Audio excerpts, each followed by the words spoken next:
Not since the start of the 60s has Preston felt prouder. Deepdale is rolling back the years and looking to the future. It's full, it's big time, it's how it used to be, it's how it could be again.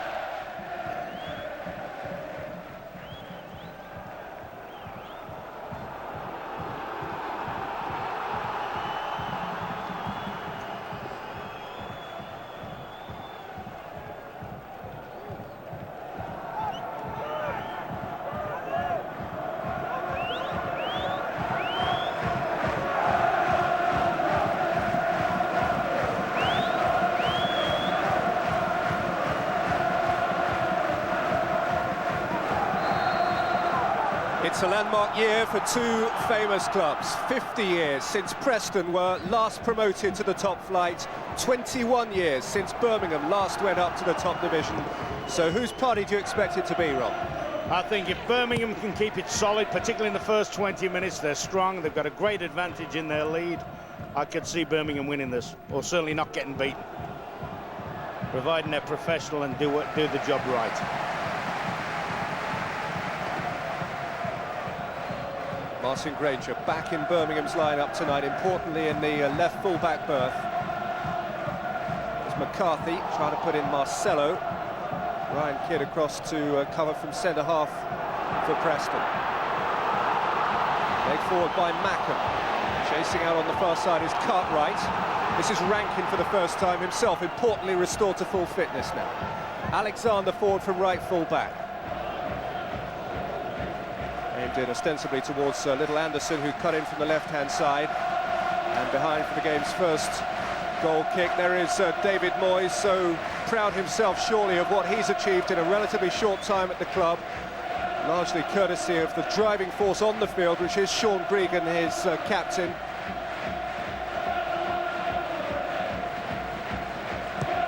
I think it's important from Birmingham's point of view that they try and get Preston to play the ball up in the air. They're certainly bigger and stronger at the back.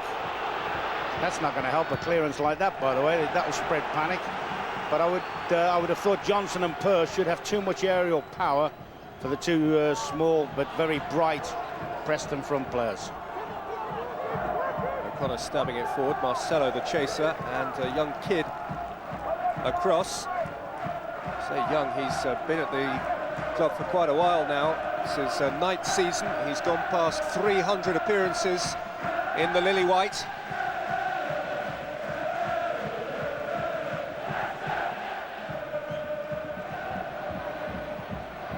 Healy doing the chasing, and Bennett having to come off limits again. This two-legged tie, funny enough, is Ian Bennett's first experience of playoff football. The last 2 years Birmingham have been involved. He has been absent for one reason or another, either not selected or, when he was the preference, not fit.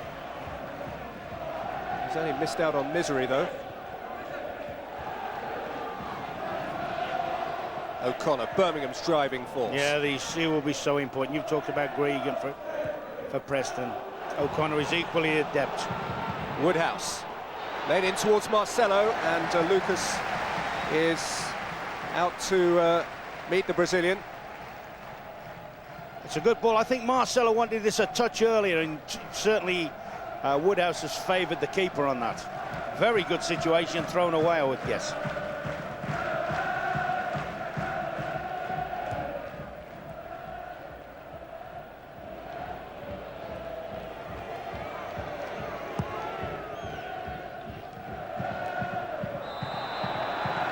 Granger towards Horsfield, who will make his presence felt, and Murdoch there was on the receiving end. The Marcelo Horsfield front two is almost forced upon Trevor Francis, who's still without Andrew Johnson and without Dele Adebola and without Paul Furlong.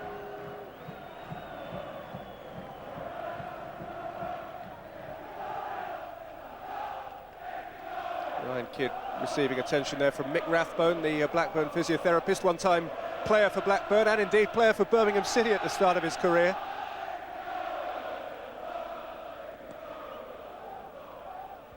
And of course player for Preston.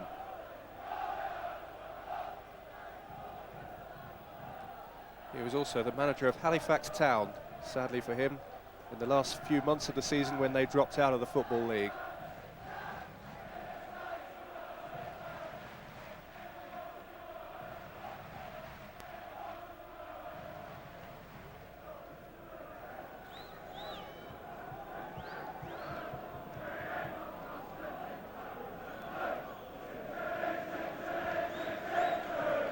The club president, Sir Tom Finney, who's been so magnanimous about the current side. He's not one of these old stars who only talks about his day and how it was greater then.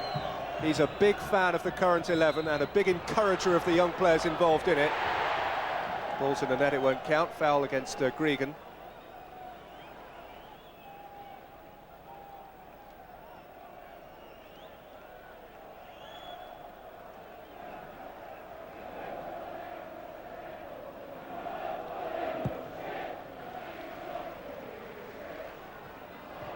Headed on towards Marcelo. Woodhouse darted through the inside left channel. Marcelo couldn't find him. Yeah, I think Marcelo would have preferred Woodhouse to have just held his run a little bit wider to feed him in. I think Woodhouse has probably got the nod over Lazaridis and the problem with the possibility. Nice first touch, reads the header well now there. I think he just wants him to hold his run a little bit. Woodhouse has probably got more defensive responsibilities than Lazaridis.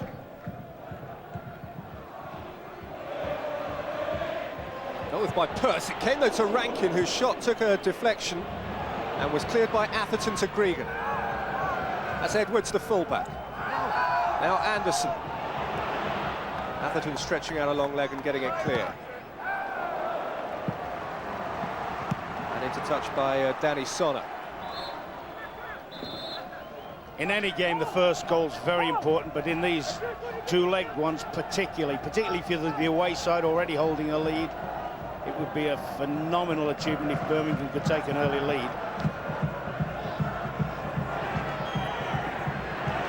So beaten to it by Edwards. Down the line by Peter Atherton, whose loan spell at Birmingham, oddly enough, actually runs out after this game. Were Birmingham to get through to the final, they would have to make his deal a permanent one.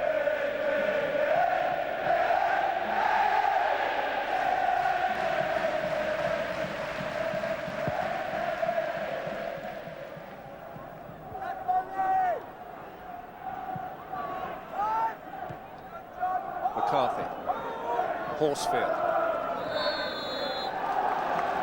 Alan O'Connor by Anderson.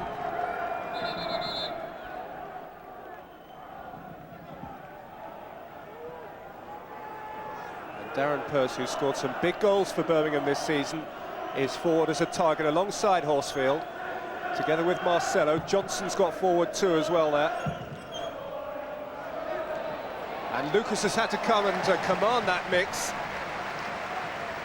And he did so with good calm.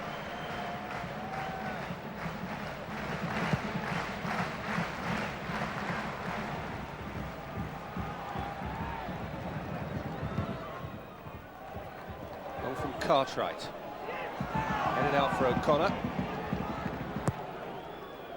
and Granger straight at Alexander. Rankin, flag up against Macken. Smart play there from Preston, some good one-touch passing. Full marks to Birmingham, held a good line. Caught Macken offside, but it's nice and smart, and it's marginal.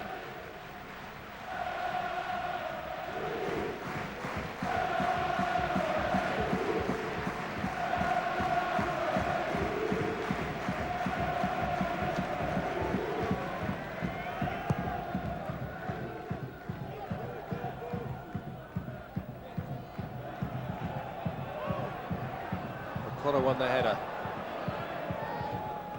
Johnson. Held up by Marcelo, lifted forward for McCarthy to chase. Lucas came and lost it. And Marcelo's follow-up was charged out.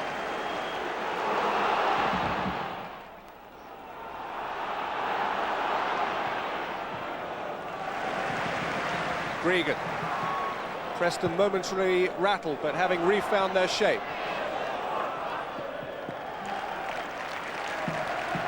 McCarthy had the original opportunity. Yeah, he runs this down. The keeper's got a problem. The keeper doesn't know whether he's going to get there in time. I would have thought there that Marcelo would have lifted that over the keeper far better. That was a very good chance. Marcelo's got enough skill. That's a little bit of a problem. Could Nicky Eden be on early? Well, it will be terrible for poor John McCarthy, who's missed so much of this season for Birmingham, with a long-term injury which spilt over actually from the last campaign. Trevor Francis may just have his evening's first major dilemma. He is fortunate that Eden is available to him. It was a straight selection swap in the first instance. But McCarthy offers him an attacking dimension and a width which perhaps isn't quite so natural to Nicky Eden, albeit that he scored the goal in the first leg. I thought the injury is probably caused by his natural attacking ability.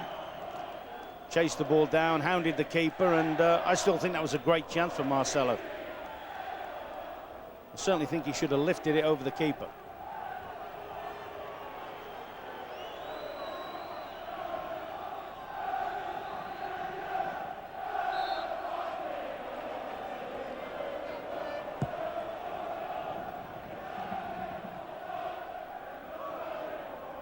Regan won the header, Macken went up. Regan again, and then Alexander. Inviting Cartwright for it. Cartwright's cross. Awkward one for Pearce. Johnson was very calm and got away with it. Playing with fire on his own byline in his own penalty area. See the great building site there behind Ian Bennett's goal. Preston, North End are preparing themselves to be big again. Deepdale being redeveloped as a modern forward-looking ground.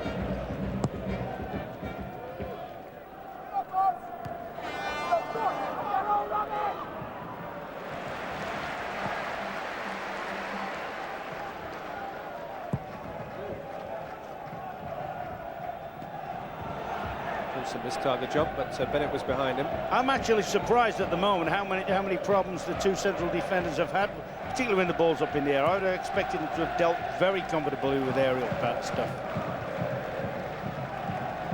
Out by Kidd, on by Gregan. We got a shove from Martin O'Connor, skipper to skipper, shoulder to shoulder. Macken tried to turn. Played in by Anderson. Now in for Healy! Didn't get any vigour behind the left-footed shot. First big chance of the night for Preston. Superb passing movement, little ball turned inside there. Plays it right into Healy's run, and Healy really should be tucking that one away. But what would disturb the Birmingham bench would be how easily they were split. The back line was all over the place then. Not the sort of thing Trevor Francis wants to see as early as this in the game. Range it forward for Marcelo, who held it up nicely, and Sonner had a go. And a not unreasonable try. Just needs something to fly in this early in the game for Birmingham, and the picture would look happier than that picture does for them. That is sickening for poor John McCarthy, who has had far more than his share of injury problems. When you see him carried off like that, you know, you definitely fear the worst, don't you? Bearing in mind the couple of breaks he's had in the last 2 or 3 years. But fortunately, Birmingham, ready-made replacement, and a man that's in form, a goal scorer. But that's what he's done. Oh, that's ugly. He's caught the keeper. No blame attached to anyone. He's just gone brave, and he's caught the keeper round by the keeper's rib somewhere. Prepared to twist his leg very badly. Alexander dropped a shoulder nicely.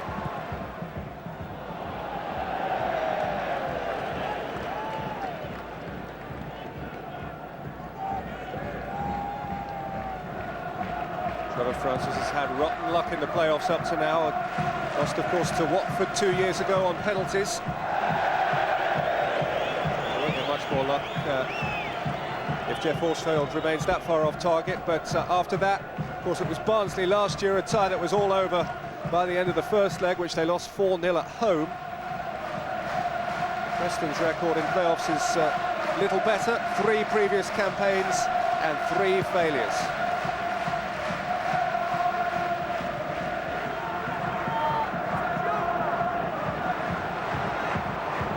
Alexander.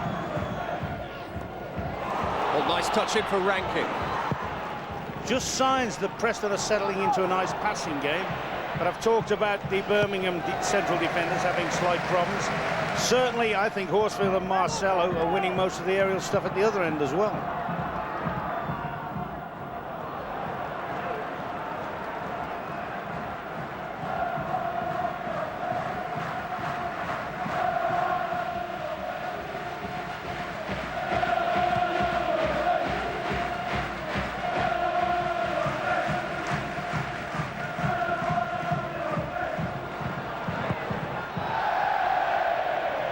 Try from Martin Granger. Yeah, I mean, he can whack a ball, and we've now seen Sonner, we've seen Horsfield, all try very speculative efforts from distance. They've got to be prepared to have a little bit more patience in the top third of the field.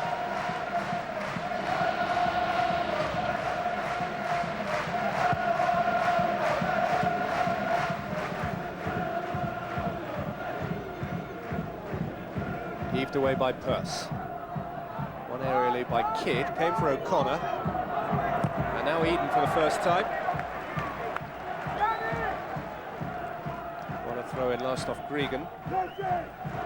That would have been a double whammy, incidentally, if Healy had scored, because the move developed down the left-hand side, a position where McCarthy had just vacated, sort of thing.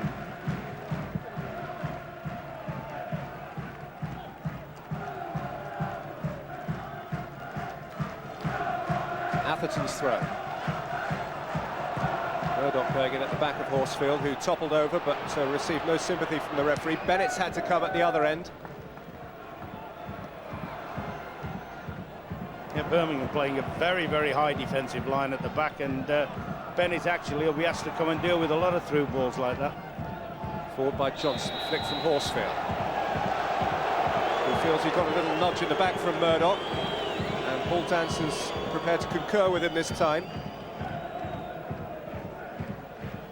11 goals this season for Jeff Horsfield. Perhaps not the tally that he had in mind when the campaign started. They've tended to share them around this year at Birmingham. There's no outstanding single goal scorer.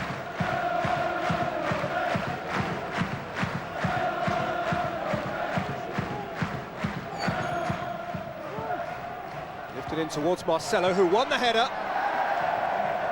Pearce was forward and jabbed the follow-up over the crossbar. Birmingham City's newly nominated Player of the Year, Darren Pearce. Does well here, Marcello, keeps it in the danger zone. Unfortunately, Pearce leaning back on his swinger, if you like. He'd have preferred that to have come tucked in closer to him on his right foot. I think he might have made the net rattle then. By and large, quite a comfortable start for Birmingham. One scare at the moment. Cartwright. Mackin. Gregan. Gregan's drive charged down. Good block, that terrific block by Martin O'Connor. They'll have to be aware of Gregan when he's about anywhere within 25-30 yards, because he can ping them.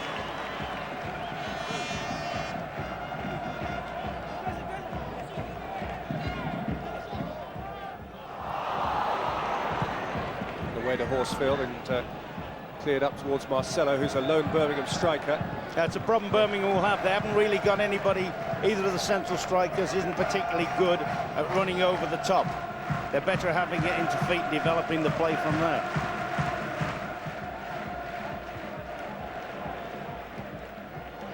Sonner's miscue. Came to Gregan. Dealt with by Eden and held up by Marcelo. Granger. Forward really rather speculatively.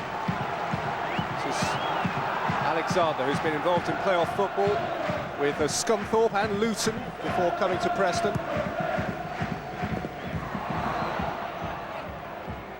Flicked on for Healy. Pearce across again. There's a school of thought which suggests that Darren Pearce will be in the Premiership next year, whether with Birmingham or without them. His reputation has been done the world of good by Birmingham's League Cup run and indeed by their generally good league form this year.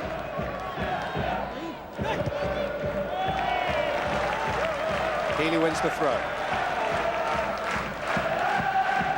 Preston certainly feel with a greater foothold in the match, but it is a upon them that the responsibility falls to make something of it. It is they who are chasing the tie. Played in by Healy, away by Atherton in the nick of time, came to Gregan. Down the line by Alexander. Alexander again. Rankin! Good effort. Yeah, it's a good spell of pressure now for Preston. They're putting the passes in. They're working the ball in towards the penalty box. Rankin, he played centre forward in his time early on, and that's fortunate for Birmingham that Pearce didn't handle that. Mark Rankin, the former Wolves player, 5 goals for him this season. He got one at St Andrews in September in the first of the league meetings. Here's Horsfield at the other end, and the flag is up.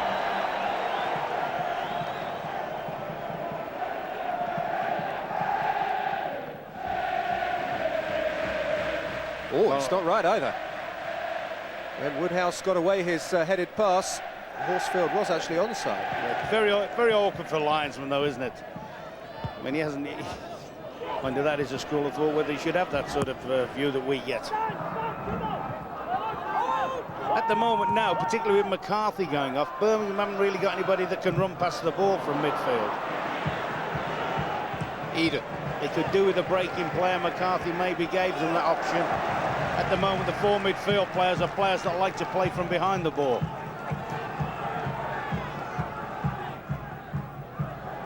Atherton's throw, Kidd got across. Back into the danger zone by Pearce. And then by Marcelo.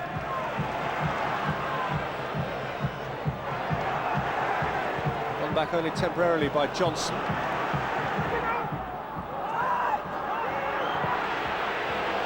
Healy. Looking ball in theory, didn't get through to Cartwright, but Gregan can pick it up.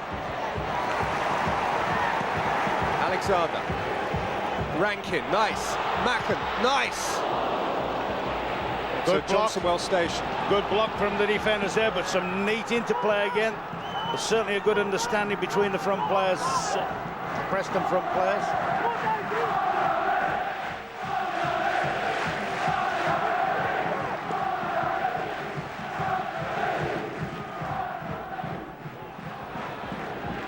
High by Edwards, chased by Macken.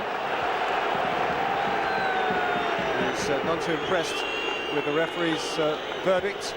I'm just wondering, you won't see it from here. I'm just having a little look at the defensive covering from the Birmingham fullbacks. They seem to be playing in advance of the 2 centre-halves. That can be a bit risky, particularly when they're playing a high line.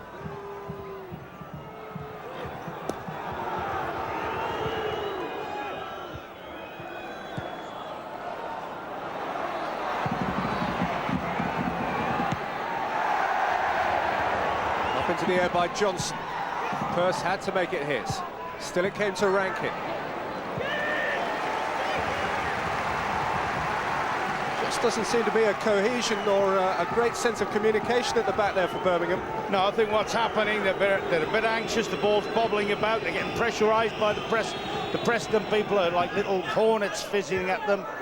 And unfortunately, Birmingham can't get the ball up to the front players and make it stick. They could do with a few balls sticking up front to buy them a bit of time. Preston really getting some pressure together here. They have in Macken and Healy arguably the hottest pair in the First Division right now to deal with.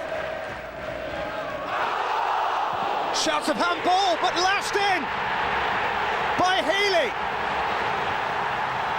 While those around him dozed, Healy kept his mind on the job and let go an instinctive right-footed drive, which brings parity to the tie. It's been coming, there's been all sorts of panic in the Birmingham backline.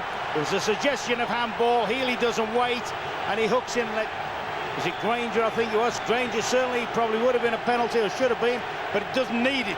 What a good finish from Healy. But that has been coming. The Birmingham backline is all over the show at the moment.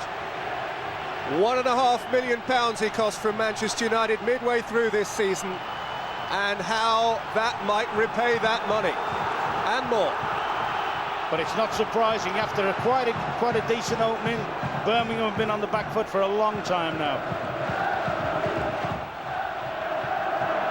And now it is all square overall, and you would not know where to put your money. If anything, you would be tempted to put it on the home side, on David Moyes' side. Well, certainly psychologically it swung towards them, and Birmingham have either got to gather themselves quickly or they've got to try and hit back and restore their advantage. At the moment, I think Trevor would be happy if they can just keep parity, as you've said.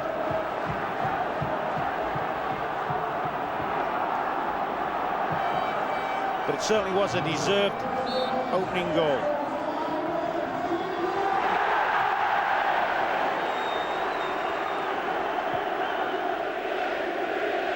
Murdoch's free kick. Strangely enough, I think Preston really came into the game just after that incident when John McCarthy was unfortunately injured. Certainly it was Birmingham's best chance. Marcello missed, for me, a good situation, and since then, here it is, jockeying again. Look at Healy, he's always on the move, and I tell you what, as soon as that ball drops, I know he's a kid, but he's got a big reputation, and there's another one at the other end, unfortunately doesn't quite make. From Curtis Woodhouse, whose acquisition by Trevor Francis has been a canny one, just when the team needed freshening around springtime. He went to Sheffield United. He's got a lively young player there who's provided him with a new option.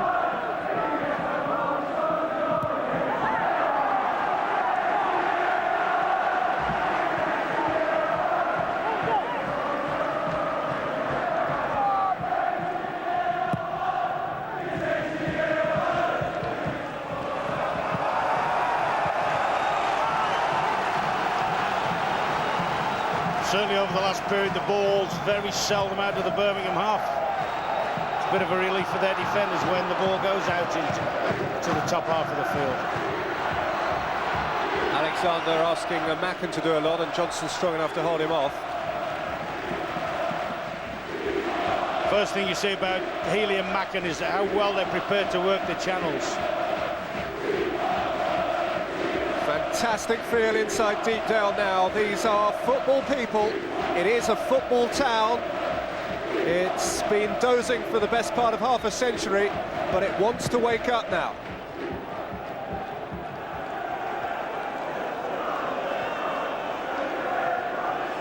And to think what it would do for that part of the world if Blackburn and Preston were to go up together.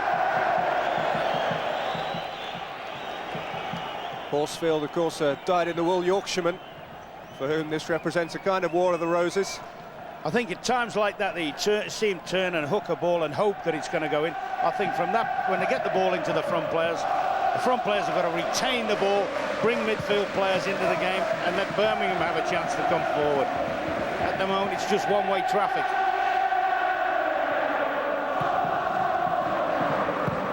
Edwards. Anderson, Rankin, Macken, Rankin. Needed tidying. Yeah, smart play. The two front players are the big difference at the moment. They're getting a good service at the moment. Macken and Healy, they're making these runs, the width of the penalty box, and Rankin's never far behind in support. Perhaps over-elaborated a little bit then.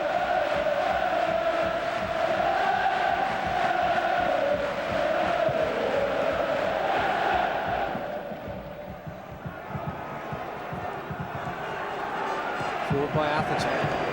Horsfield. Atherton again. Eden. Edwards crunching in.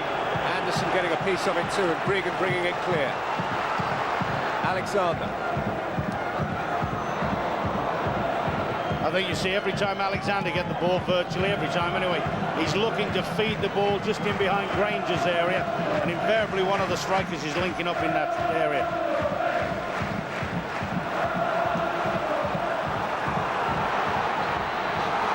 Cartwright. First went across, there was bodily contact for sure. And there are one or two looking in the direction of the referee. No penalty forthcoming. Things outstrengthened him. I think Cartwright's gone easy to ground there. I must admit, my heart was in my mouth a little bit at first. But all I think Pearce has done is stand his ground.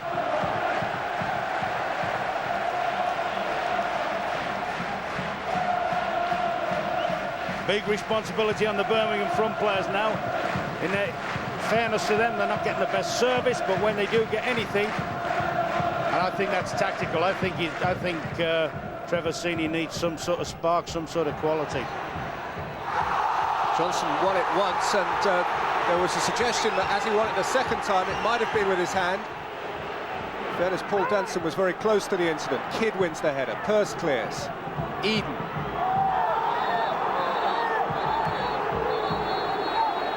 This is a foul.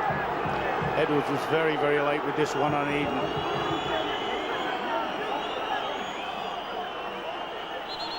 Oh, in an area where Birmingham can ill afford to lose another player, and it wasn't an especially pretty challenge. This is the moment when Johnson's hand was perilously close. There's a lot going on for the referee right now. Sean Gregan's been called across. He was booked in the first meeting of the two on Sunday. This conversation could be as much as anything to do with the fact that he's captain. He's called the two captains across, hasn't he, here?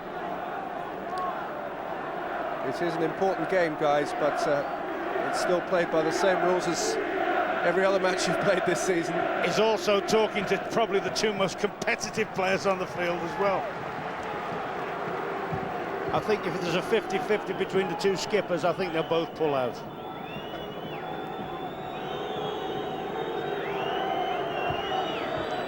It is a Birmingham free kick, but only after Edwards has been booked for that challenge on Nicky Eden. And actually the hold-up isn't a bad thing necessarily. It's possibly allowed a short cooling-off period for all involved. Atherton's eventual free kick.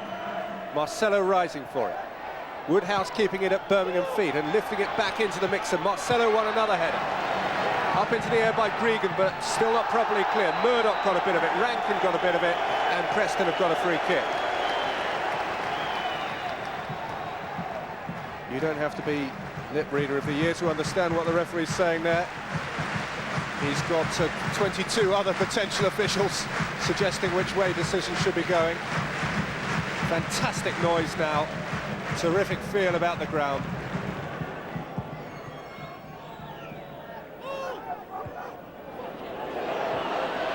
Macken's header. Healy going in for it. Last off Pearce. He has put in a few really assured performances this year, Darren Pearce, against top-class players in cup football. Spot on, but this is as big a task as he's had. Certainly Mackin and Healy are really pestering the two Birmingham central defenders.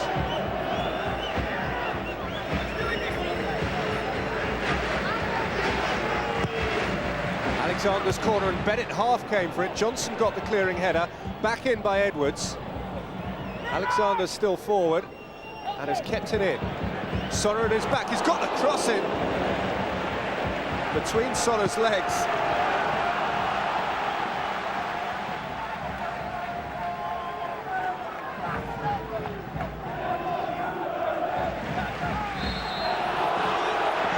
Foul by O'Connor. Yeah, I think he's got a point as well, Martin O'Connor. I think the lad's tumbled in front of him. But knowing Danson, he certainly ain't going to change his mind. Big Murdoch is forward for the set piece.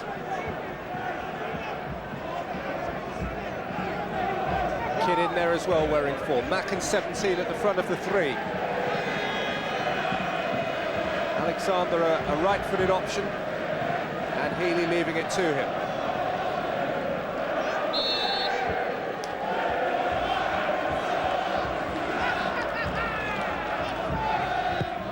Alexander lifting it in. Murdoch rising at the back post, taken away from him. Pearce winning the header. Edwards touching it back, and the referee's whistle going.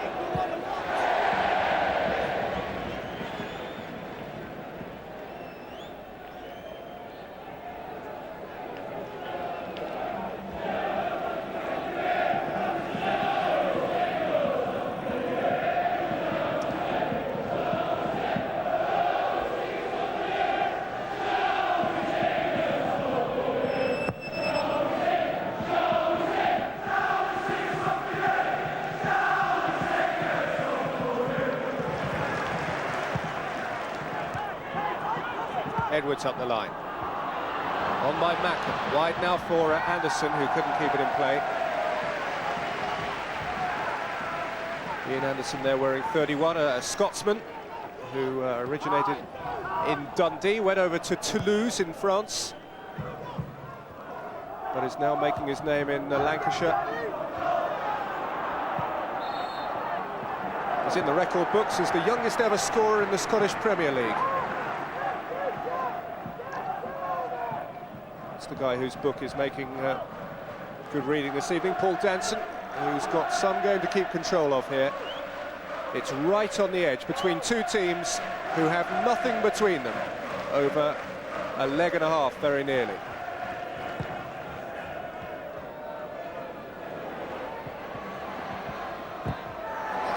Granger meant that when he went in against Cartwright.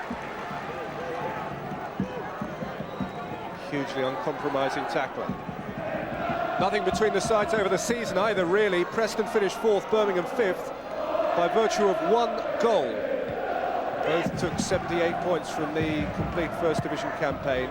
Preston plus 12, Birmingham plus 11, and you sense that it could be 1 goal which will decide which of them goes forward to Cardiff for the playoff final. Tell you what, Peter, at the moment there's a massive difference. One is sharp, one team is sharp, bright, mobile, winning most things, and Birmingham at the moment aren't really in the race, they're hanging on. Now if they can hang on long enough, they'll get their time to play, but somewhere or other, if they're not careful, they're going to concede again, because this is a bright team they're playing against, and they're getting no respite at all. Nothing sticking with the front players. Martin O'Connor is working his socks off to try and get something going in midfield. All the right things have been said about Trevor Francis in the week or so leading up to these games. His chairman has told him he will be manager next season, whatever. They had decided at the start of the campaign that reaching the playoffs was the minimum requirement. They have achieved that.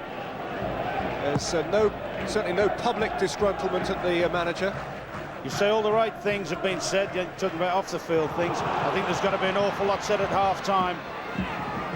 If the game continues like this. Cartwright, and out by Granger. Because certainly at the moment, Birmingham are doing nothing but waiting for defeat.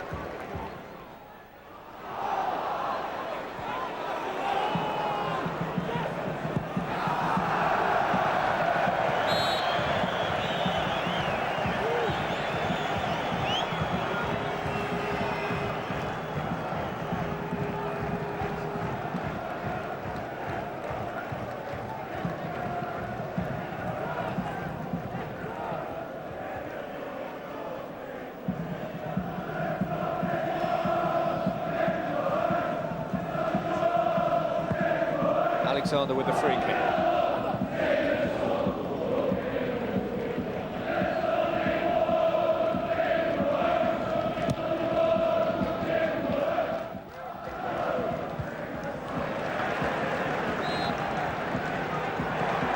Those two Preston centre-halves, when called upon, have shown themselves bullish enough. They haven't been bullied in any sense by Horsfield. First 10 minutes or so, I thought that the Birmingham strikers were doing well in getting to the ball and turning the ball beyond the defence. At the moment now, that back four now, as you say, Murdoch, Kidd are just coming through them, and there's no resistance whatsoever. Now, he's an aggressive player, Horsfield. He's got to channel that aggression into try and get in his side some sort of respite. Certainly talking himself into the book will be a problem.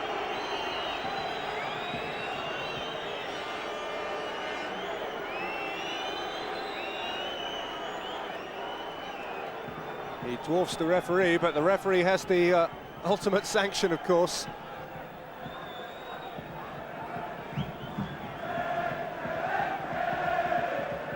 When Birmingham lost to Watford a couple of years back, it was partly as the result of having a player sent off in the second leg. David Holdsworth that night, and Watford went on to win a penalty shootout.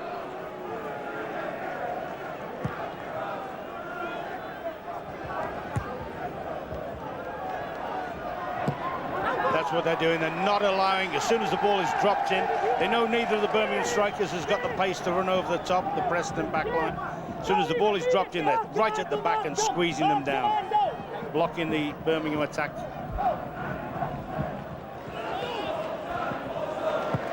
Marcelo couldn't get it away for Horsfield. Won back by Pearce. Kept in by O'Connor, but it won't fall for Sonner, who has to work hard to try and make it his. Rankin, though, was sharply to it.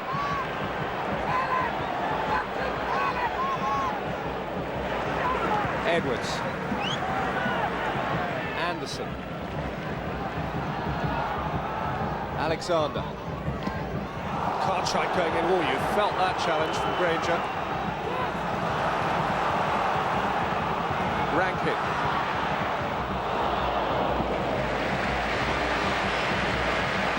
Wanted to play in Healy again, who'd crept through the inside right channel almost unnoticed. Yeah, they've got movement, they've got some great fluidity up front, and they're confident enough to pass the ball about. At the moment, little or no cohesion with the Blues at all.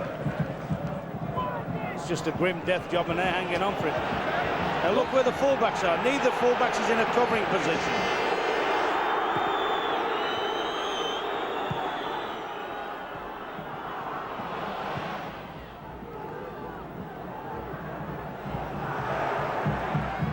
Murdoch's header, and bonus for Birmingham, who've had very little of the play in the attacking third as they look at it, but who have a chance now to put some pressure on Murdoch and Lucas. If you're sat on the bench now, you'll say, for God's sake, quality ball in and let's have somebody attack it. I always have a theory about needless corners. Sometimes bring you better results than when the defenders have to make a last-ditch effort to prevent it. Towards half-time, whistles going up around Deepdale. They love to hear the whistle now. Marcelo waiting for it. In by Granger, poor one. Met at the near post by Edwards.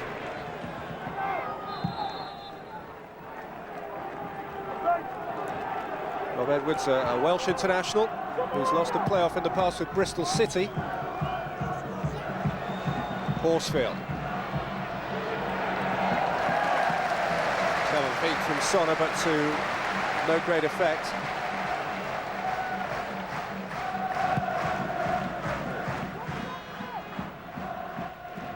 Certainly Preston have earned the right to play. They work very hard. They're getting first to the ball. Any bouncing balls, they're tending to be first to the ball. And then when they've got it, they've got the confidence to play. And it's basically at the moment, as most of the first half has been, Blues backline plus O'Connor against a whole Preston side. Kidd's header away. Met by Pearce. Eden. O'Connor. Laid off again for O'Connor. Couldn't quite work the 1-2, but Eden's got in for it. And has been penalised for handball. It did seem very high on the arm, but the decision was made quickly, and Anderson has snapped onto it. It's Ian Anderson for Preston. Alexander's got forward. His delivery, Pearce's clearing header. Murdoch. Alexander.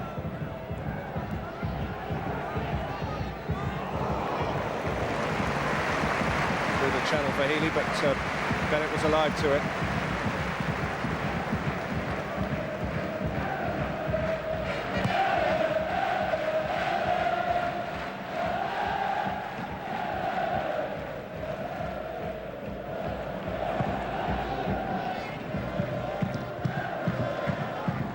Murdoch out.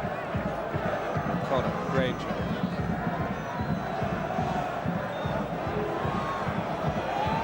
Woodhouse.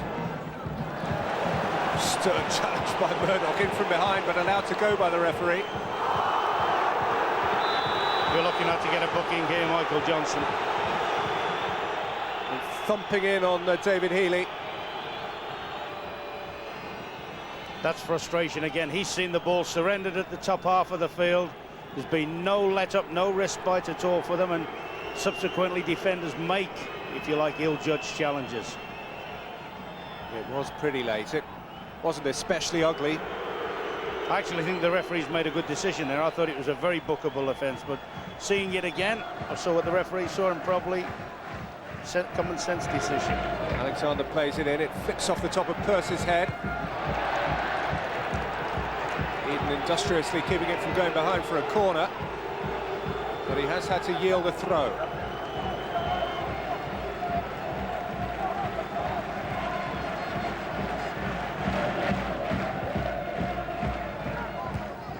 Gregan. Held up for Edwards. Scraped away to Horsfield, who's given it away to Rankin. Rankin thought about having a pop. He didn't in the end. He left it to Gregan. Bennett had enough behind it. I'll bet Trevor's livid with his front players at the moment, the way they're dismissing the ball. When Horsfield back in the defensive area, he gives it away, and we said earlier, this fella can lash them, gets a deflection as well. Unfortunately for Bennett, he goes close to him.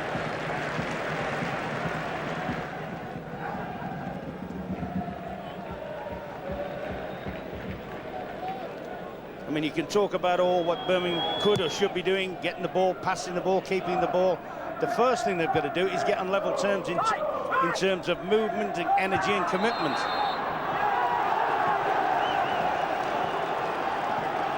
Foul on Darren Purse, whose own personal season deserves a happy ending, and who went tumbling over David Healy there.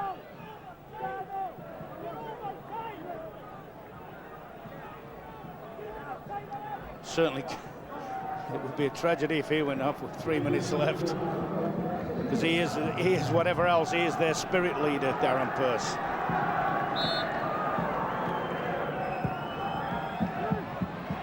Atherton's free kick. Johnson's got forward for it. Woodhouse wanted some of it. Sonner's onto it now. It's Danny Sonner.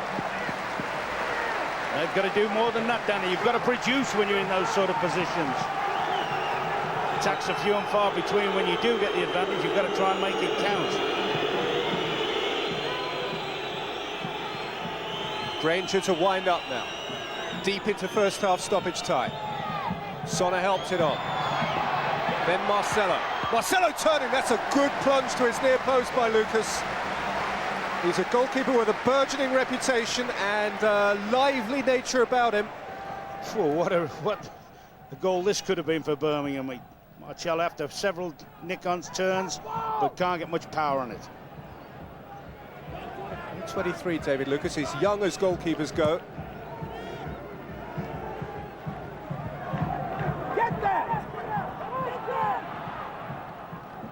Atherton.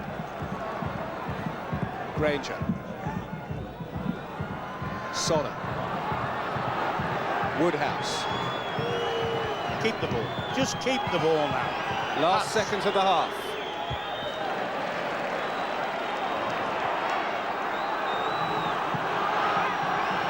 Granger.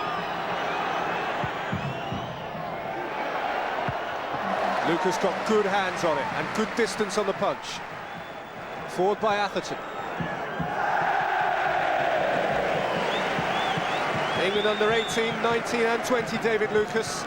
And he looks as though he could make it as a senior keeper too. He's frustrated Trevor Francis's team when they've got at him, but Trevor Francis's team will have been frustrating Trevor Francis, because I must say I must have seen them 10 or a dozen times this year and rarely seen them look so insecure and uncertain about themselves as they seem to here.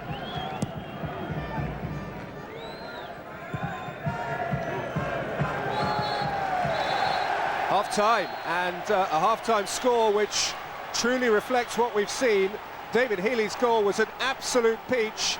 It gives Preston the lead on the night, and it makes the tie absolutely level overall. And those Preston folk and that Preston man, David Moyes, they all have reason to be cheerful and hopeful. Half-time at Deepdale, it's 1-0 for Preston and 1 each on aggregate.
Lazaridis coming on will be a big plus for them in terms of his pace, but they will lose something defensively.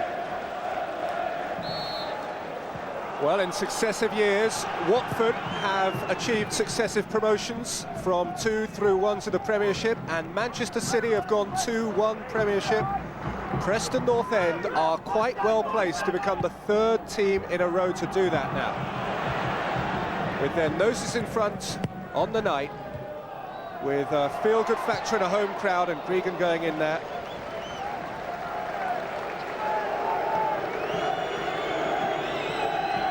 Only 2 goals for the skipper so far this season. He has sometimes had to drop back in extremis to centre-half, where he began life, up in the northeast with Darlington. But there is Birmingham's latest potential trump card. Certainly what Lazaridis will do that they haven't got, he'll give them a little bit of injection of pace. It's just interesting to see where Trevor's going to play him. Obviously Nicky Eden's the logical right back. Well, there is Lazaridis in his natural position, herring down the left touchline. He went over Graham Alexander, who's inclined to believe that Lazaridis was quite quick to go down, and the referee has gone along with Preston's right full back.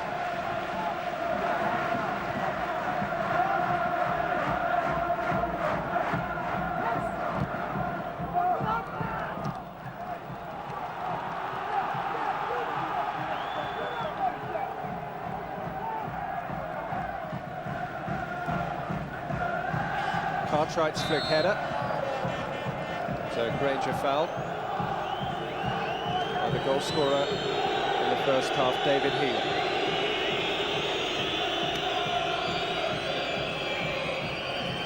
Just a reminder that this is a tie that can go to extra time and then to penalties. Away goals, in case you haven't been educated along these lines up to now, count for nothing this year in the playoff semi-finals. They won't be doubled if it comes to that. In actual fact, as things stand, that's an irrelevance anyway.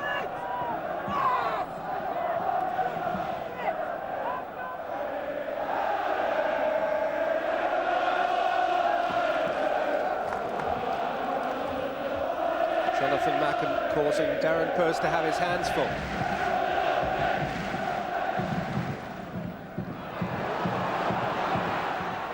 Flicked on towards Macken. Anderson, Edwards, well worked. Edwards with the cross, scraped away from the near post by Johnson. Anderson, Gregan, Edwards has stayed forward. Gregan has tried to find him and has found him. If Edwards can keep this in, he couldn't quite. Good patterns down the left side though from Preston. Yeah, smart attacking play, and you can't let Edwards into the last third. He's got a great left foot, he'll deliver. Just looking at Birmingham, I'm just wondering whether they've pushed into a 3 at the back, whether Martin Granger's gone in as a left-sided centre-back alongside Johnson and Purse, using Eden and Lazaridis as wing-backs.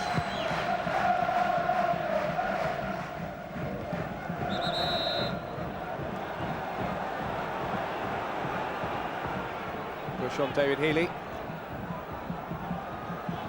who proved again in the first half that he only needs a sniff. Yeah, he missed a very comfortable chance early on, but his goal was a classic.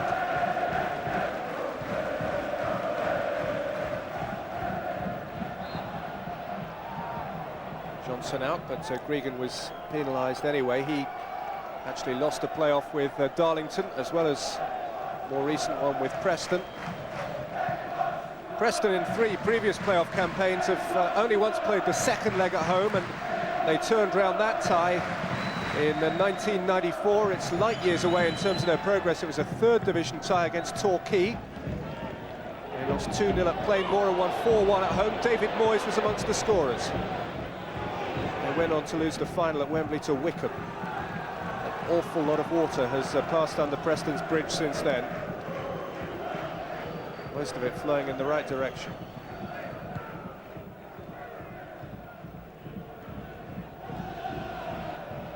Gregan.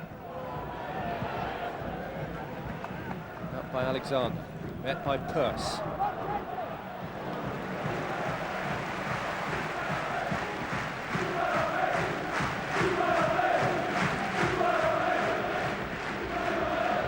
Awkward one for Murdoch. Here's Lazaridis, first chance for him to deliver a quality cross, and he has crossed well, and they've hit the crossbar. Danny Sonner getting up highest at the back post after Lazaridis had achieved what Birmingham have been lacking all evening, a really good quality cross. It's a great leap. Sonner's unlucky, but that's where it all stems from. Good ball in, Sonner arriving. Sonner, I think, has moved to a right-hand side of midfield now. Unfortunately, just can't get over it, and a little bit more encouraging from Birmingham. At least they know that they've got somebody on the field now that can go down the side and produce a ball.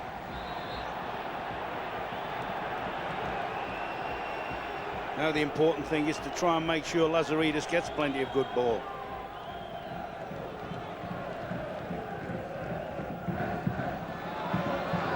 Edwards down the line for Macken, who enjoys pulling away wide and winning the ball. Rankin now. Edwards has got forward again.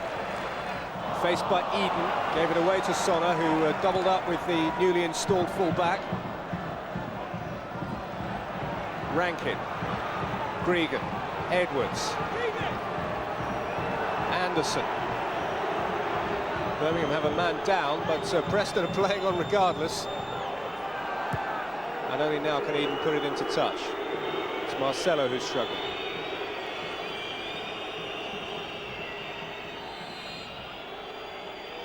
This kid in close proximity.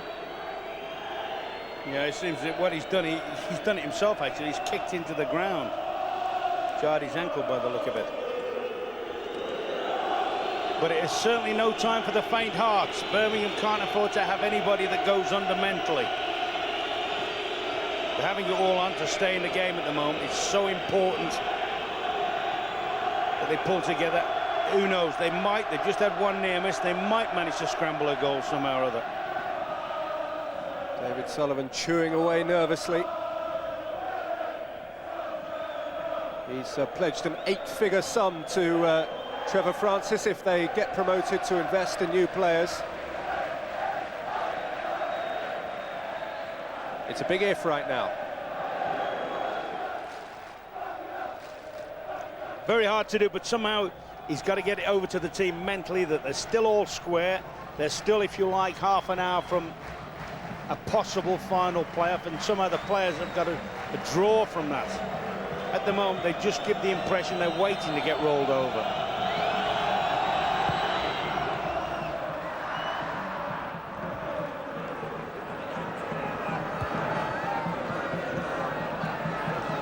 By Eden for Horsfield. Held it up for Sonner. Just looking there as well to add to Trevor's worries. Horsfield looks as if he's limping as well.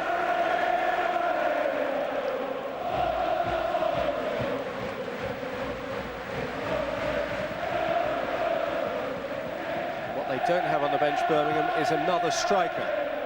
You would think that Brian Hughes might be asked to play that sort of role in an emergency. Even David Holdsworth could go on and play the big target man.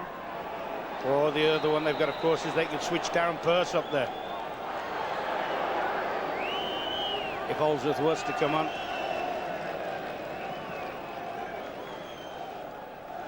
Well, by Rankin on Sonner. But at the moment, all they've got to try and do is establish some sort of foothold in the game. I mean, that header of Sonner's could have been priceless, couldn't it? Totally against the run of play, but it just shows they're still all square in the game. Wigan's header out, but a foul against Pearce anyway.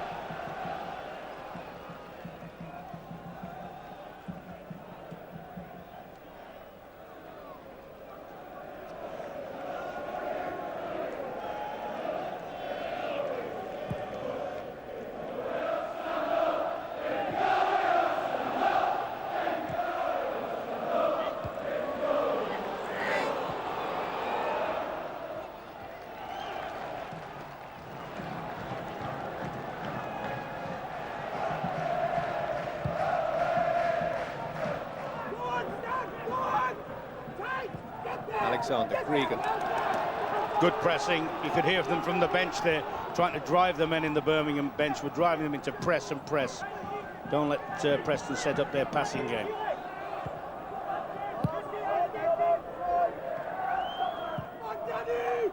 Forward by Johnson. Out by Murdoch. Came to O'Connor. Gregan covering. Shielding the back four as he does so well. Granger.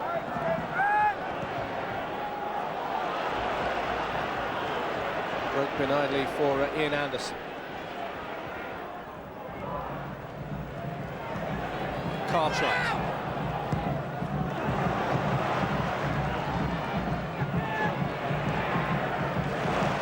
Macken from deep. Edwards from fullback.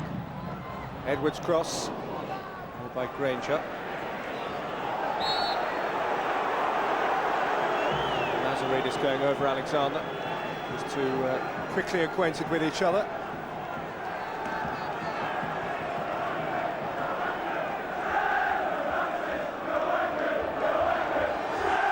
David Moyes making his opinions felt.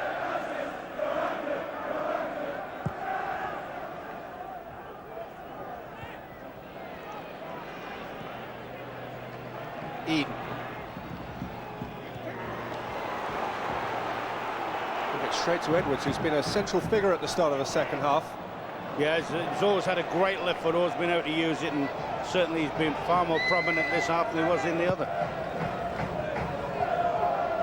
But Birmingham are making the task easier for them, you know, but they're giving the ball back to them too quickly. I know they're anxious, I know they're trying to get a head of steam up, but at some given time they've got to show some composure and retain the ball.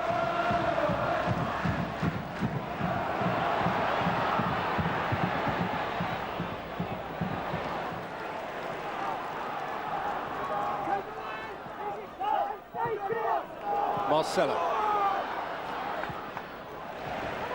Lazaridis couldn't get up ahead of steam that time, but Granger's right behind him. Now Stan Lazaridis. Lifted in towards Marcelo, could come to Horsfield! All the goal to aim at, and he hit bullseye. Birmingham have Cardiff in their sights again, and perhaps the Premiership in their sights again. First time in the half, a little bit of calmness. They put 2 or 3 passes together. I think the defence was sleeping, to be fair, but it's a good curling ball.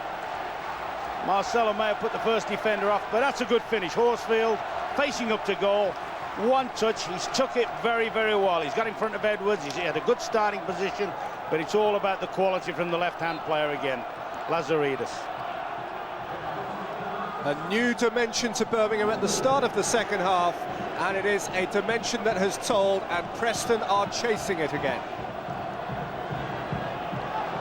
And you know, that's one of the few occasions in the game, I think it was Granger had the ball, looked to play it forward, couldn't play it forward, and just put a pass in to Lazaridis, and Lazaridis picked the quality. Lesson to be learned. Here's another one, keep the ball. Seen through Preston eyes, you've got to say that seems a little harsh. Oh, that is totally against the run of play, but I suppose if you're on the Birmingham bench, are they worried? All they're interested in is making sure that they're at Cardiff in 10 days' time or so. Healy gave and went, Rankin tried to thread it through. Macken wasn't on quite the same wavelength.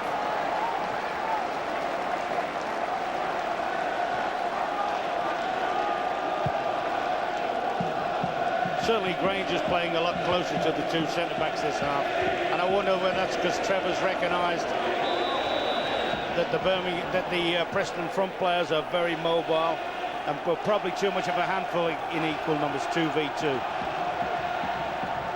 Well, rumours persist that whatever the outcome, David Moyes could well be in the Premiership next year. Preston don't like to hear that. They're irritated by such talk, but he is the bright young flavour of the month, David Moyes, on the managerial circuit. And there are 1 or 2 gaps in the Premiership just now. His concern, his only concern though now, is that Preston should still be in with a shout on Monday week at the Millennium Stadium.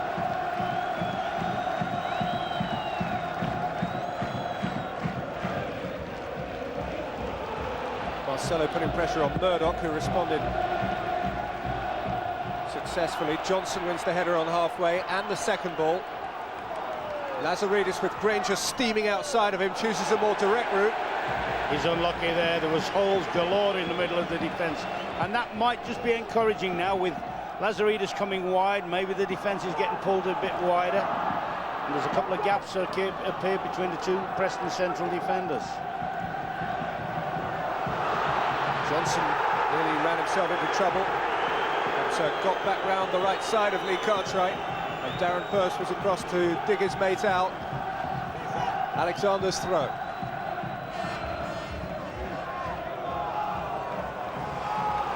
Healy wins another one nearer the corner flag. Yeah, this was a position they conceded the goal from. I think it was Martin O'Connor lost his marker.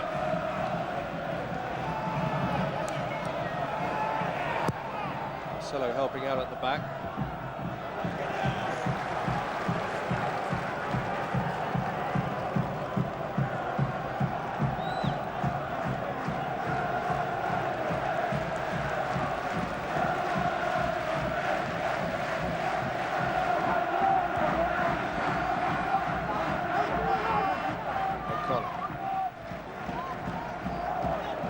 Taken down well by Horsfield. Good, strong control. Faced by Murdoch. Lazaridis in support. And Lazaridis has got away from Murdoch and made himself good space and delivered another deep cross, too deep this time. He has made a big impact though, Lazaridis. He's always available for passes, and by and large, he's picking some sensible balls. None more sensible than the ball that led to the goal that puts Birmingham in front.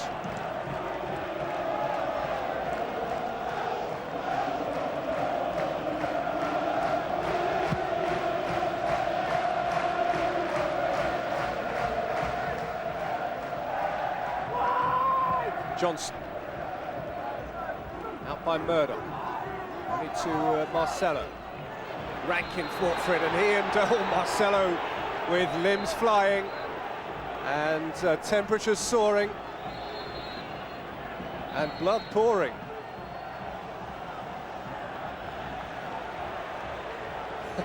Quite which part of those challenges was within the law. Yeah, but I'd like to have seen that aggression that Marcelo's applied in trying to keep hold of the ball. It looks like Woodhouse is going to get the book. Well, he had a fringe role, really, in that little piece of drama, but it was enough to get his name taken.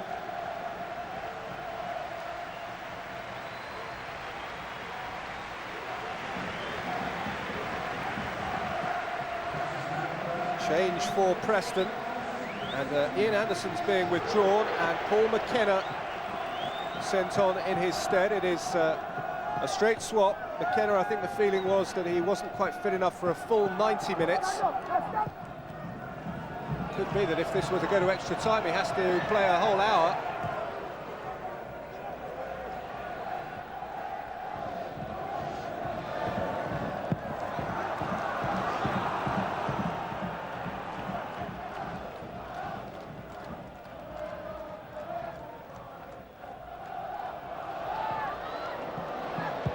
Johnson and Purse combined to clear for Birmingham again. Murdoch met it. On by Grieger, came though to O'Connor.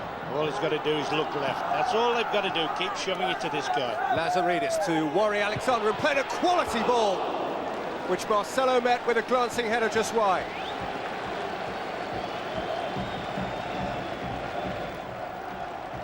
That's a good teasing ball in. He's got inside the defender, Marcelo, and really that's a great chance. What a ball. That's the sort of ball a striker says, go on, this is mine, I'll head this. And suddenly it's a different game for Graham Alexander, and a considerably harder one at that. And indeed for Ryan Kidd in the middle, who, together with Murdoch, is having to defend against meaningful ammunition. Yeah, the ball's being played in behind them, albeit from wide angles.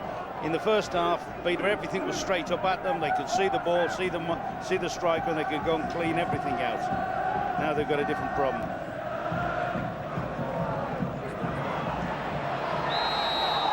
But at the moment, whether the defensive strategy has made it harder for the Preston strikers to have the same amount of space to run into. I mean, they were picking up the gullies very easy in the first half. The second half, they found it hard to find those, to make those runs. But There's still a whole distance to go.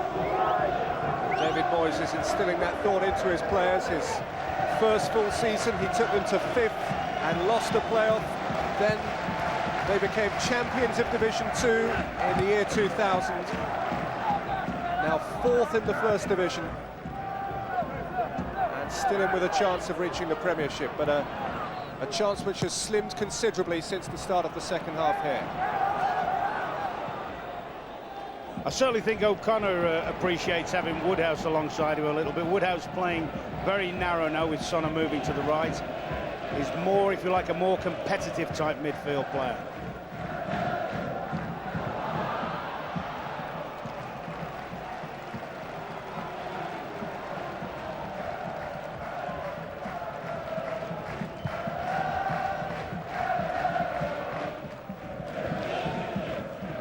It's a rather awkward header. Alexander got himself out of a spot.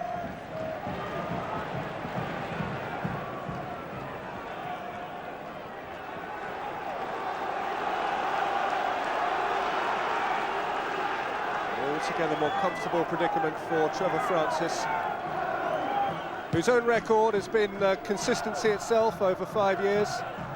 10th, 7th, 4th, 5th and 5th. He's had the finishing line in his sights for the last 3 years. This time round, it just might be his club that breaches it.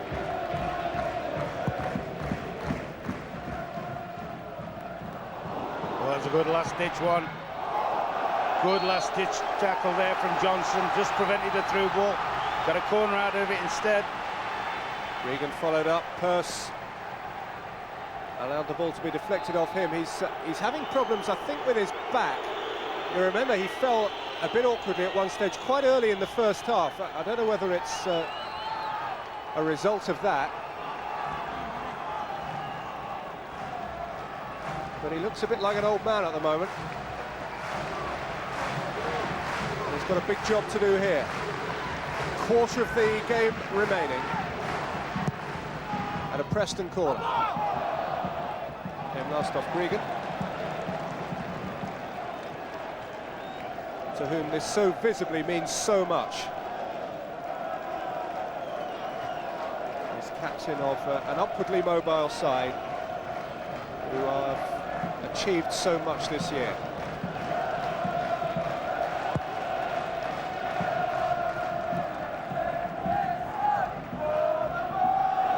Lazaridis. Marcelo and then Sonner. Eden.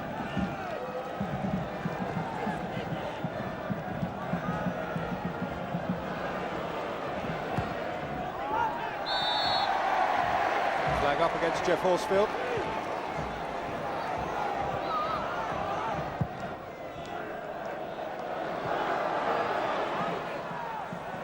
Bennett can let that go. Birmingham do have a terrific record against Preston this season. Of course, they've met 3 times prior to tonight, and Birmingham have won the lot. 3-1 at St Andrews in September, 2-0 here at Deepdale in February. A draw would do them tonight, and a draw is precisely what they have right now.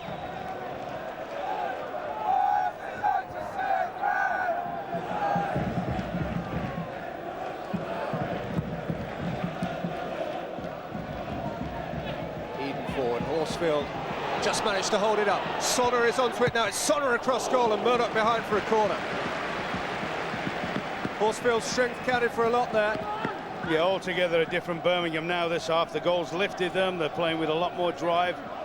Unfortunately, couldn't quite pick anybody out there, Danny Sonner, but they've got a corner. Another chance to make some profit.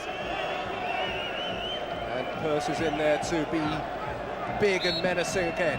And Johnson's there too, and Marcelo. Marcelo! And somehow they kept it out. Well, 6 yards, middle of the 6-yard goal, completely unmarked. Gets on the end of it, and he won't believe, Marcelo, that hasn't gone in. Edwards, Preston off the hook, perhaps a little lifted by that. Yeah, he's just wondering. He's had 2 very good opportunities now, Marcelo. 2 Alexander. chances to put the game to bed.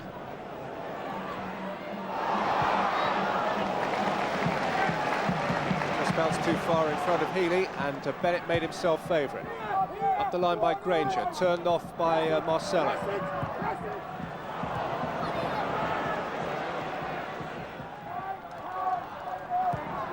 That's intelligent. That is intelligent.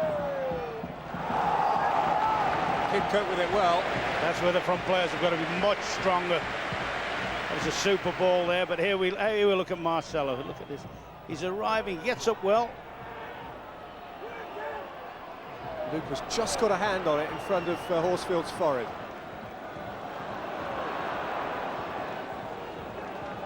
Here's McKenna. Rankin.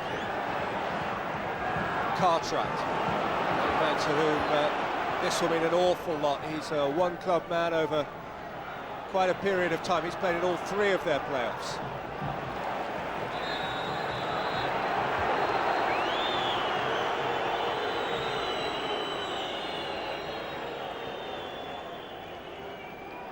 McKenna going in with Woodhouse there, and actually simply falling on him. It was Woodhouse, if anything, who was later into the tackle, and who rather hurt himself.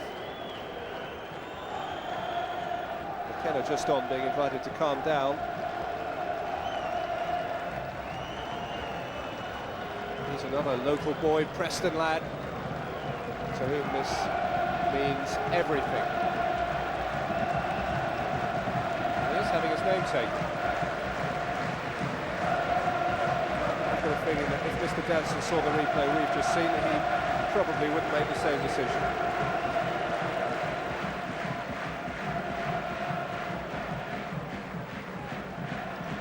Just a reminder that the rules are slightly different, the disciplinary rules in the playoffs.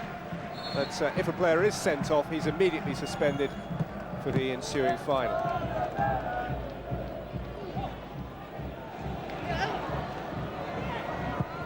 Eden. Good space for Son.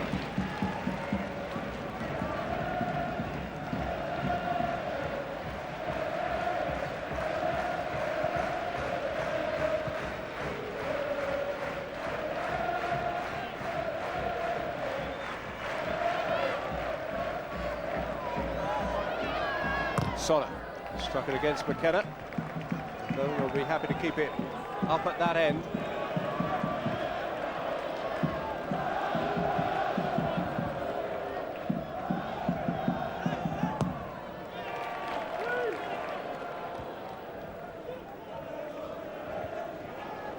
Edwards with the header rather dangerously across the face of the penalty area, but it came to Gregan. And then Rankin, and now McKenna.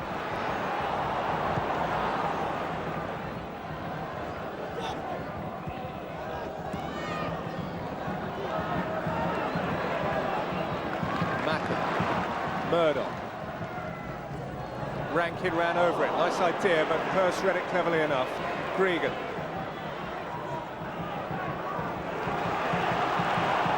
Murdoch.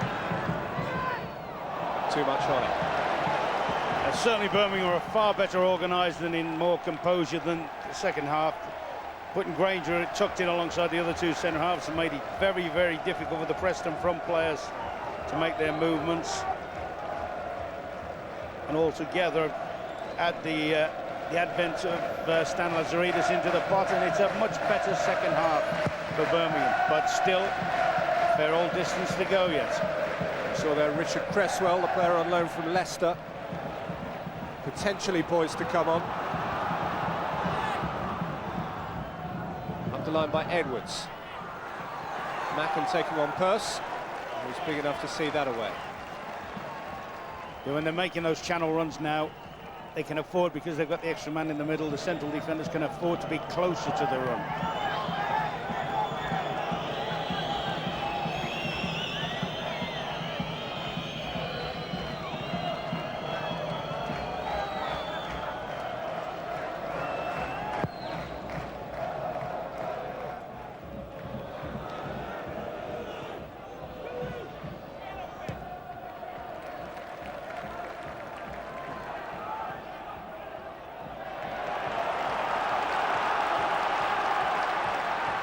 Surge of noise now inside Deepdale as they try to encourage Preston into the last quarter of an hour. It's the home side that needs a goal now. Marcelo tumbling over. He's had chances to take the game almost beyond dispute. Yeah, certainly in this half the best chances have fallen to Birmingham. By and large engineered from the left-hand side from Lazaridis, who actually hasn't had the ball for some considerable time.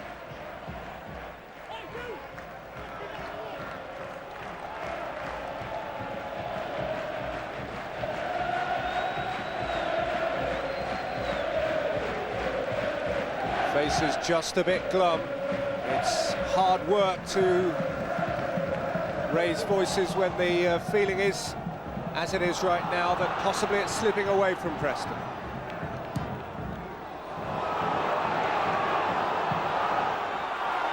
Heaved forward for McKenna to chase.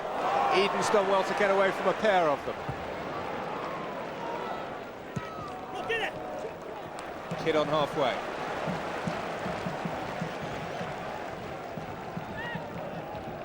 Mickey Eden has been Trevor Francis's Mr. Dependable since he arrived from Barnsley. This time last year he was in the Barnsley side, which on this equivalent night was losing at home to Birmingham in the second leg of a playoff semi-final. Meaninglessly, they went on to Wembley and lost a terrific game to Ipswich. But Stan Lazaridis has been instrumental in making Birmingham favourites to reach the Cardiff final this time.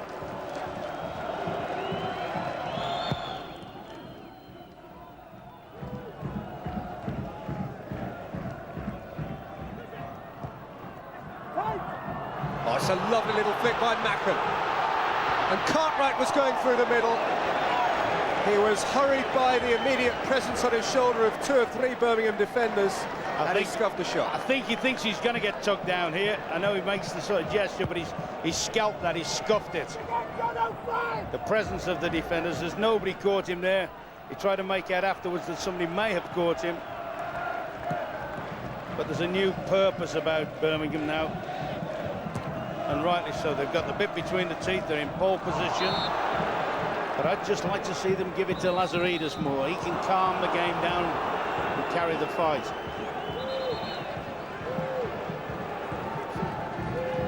Free kick to Preston, who have to throw the kitchen sink at it now. McKenna. Edwards. Lifted in towards Murdoch. And Johnson and Bennett came, and if there was a shout, then one of them didn't hear it, and Johnson's got himself hurt. Peter, first rule of defending, if in doubt, clear it, then have a discussion. And he's been brave. He's been brave there, Johnson. I'm not too sure whether it was Craddock or could have got to it, or Kidd, but certainly Johnson has cleaned the thing out. All right, corner to conceded, work to be done. Oh, I take that point, Ron. He was clattered into, though, by Bennett. There wasn't a lot of time for a discussion. Once they're clear, he's not seeing double. He is going to be as fully committed to the cause of clearing this corner as anyone.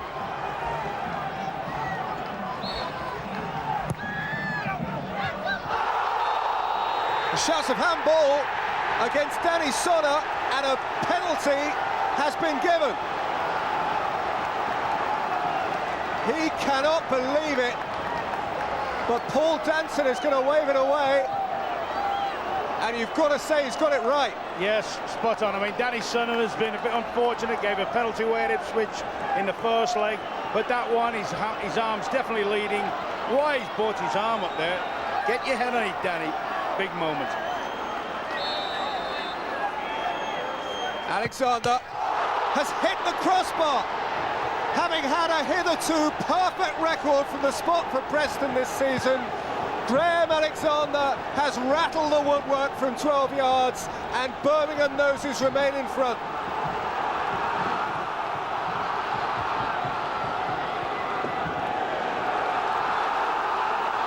What an awful moment for him, what a let-off for Birmingham.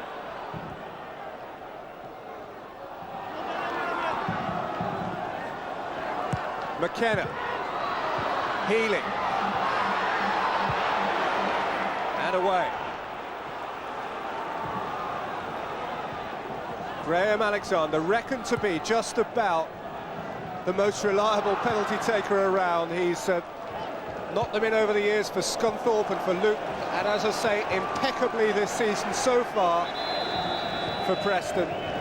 But he's missed the biggest one of the year now. And Danny Sonner is the happiest man inside Deepdale. Oh, he's got out of that. I mean, Danny, why he's leading with his arm there, I don't know. He can have no complaints about that one. And Birmingham have got off the hook there. That could be a massive moment in the history of both these clubs. And Brian Hughes is going to come on for Birmingham here, in place of the skipper Martin O'Connor, who has spent a lot of sweat and industry over the course of the season, certainly over the course of the night. But Hughes is a more creative kind of a player, a potential nicker of a goal. But O'Connor's had the injury, hasn't he? He's got to have an operation for it in the summer. I mean, you don't bring him off apart from injury. No, that's right, he's hanging on for the end of the season, Martin O'Connor. And 90 minutes seems a long time to him right at the moment. These last 9 minutes will seem a long time to Birmingham, whilst they're clinging on to this most slender and potentially vulnerable of leads, Rankin. I'm just a bit surprised that Trevor didn't put somebody like Holdsworth on it.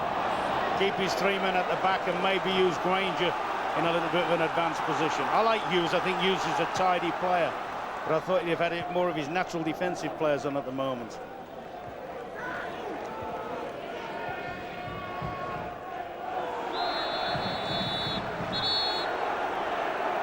Hughes getting stuck in right from the off and immediately incurring the referee's wrath. Hughesy.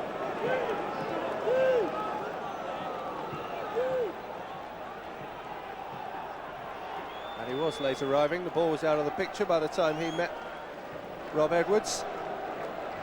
And I think possibly without having made contact with the ball yet, Brian Hughes is in the referee's book.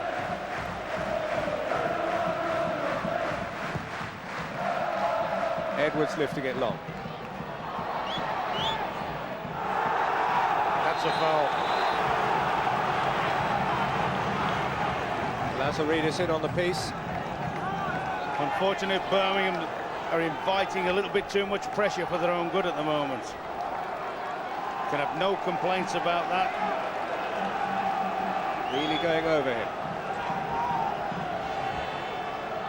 Having got away with a penalty a few moments ago, Birmingham now defending in depth against a free kick from a perilous position. Edwards coming over as the left-footed option and delivering, and Bennett came and palmed it clear, and it came to McKenna, and anywhere will do now for those in yellow shirts. Now they've got no skipper on the field. They've all got to take responsibility now, Birmingham, regroup, because at the moment Preston are the ones that have reacted most to the penalty miss. Now this is the time to put the ball, past the ball. That's a good ball. Horsfield will want to keep it trapped in the corner now. No, he surrendered that ball. He should have done better. Murdoch put his goalkeeper into a pressurised position.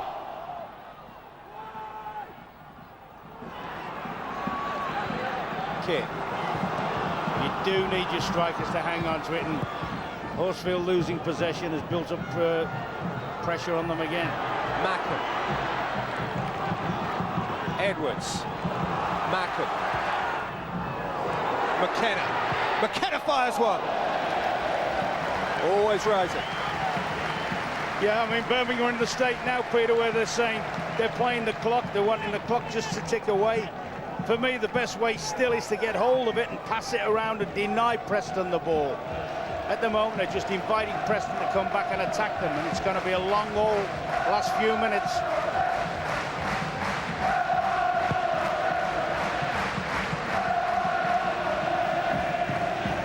Murdoch out. Hughes going in.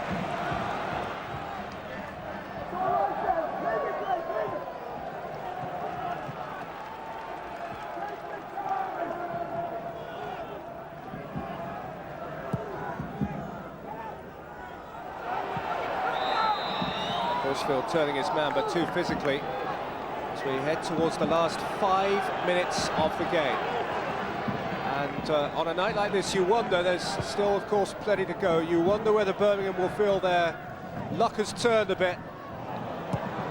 2 years ago, they were awfully unlucky against Watford in a playoff. They suffered the heartbreak of that penalty shootout at Cardiff in the League Cup final, and poor young Andrew Johnson having to shoulder so much of that. Maybe this is the night when a missed penalty has seen them inch closer to the big time again.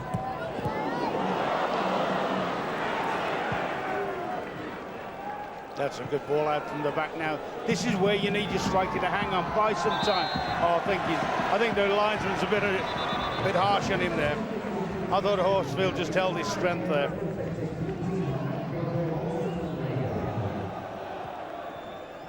Forward by Greg. Now over the top towards Rankin, who's got goal side of Woodhouse and who's got to the byline. Here's McKenna.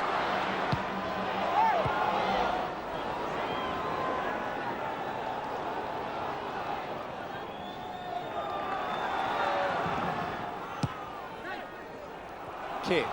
Everyone's got to get across halfway now.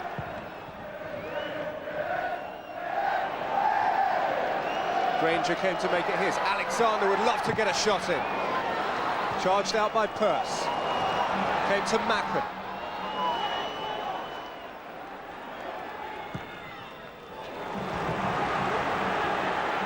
Alexander. Got a deflection. McKenna's going in there. And Birmingham just can't get the ball. They've got it now.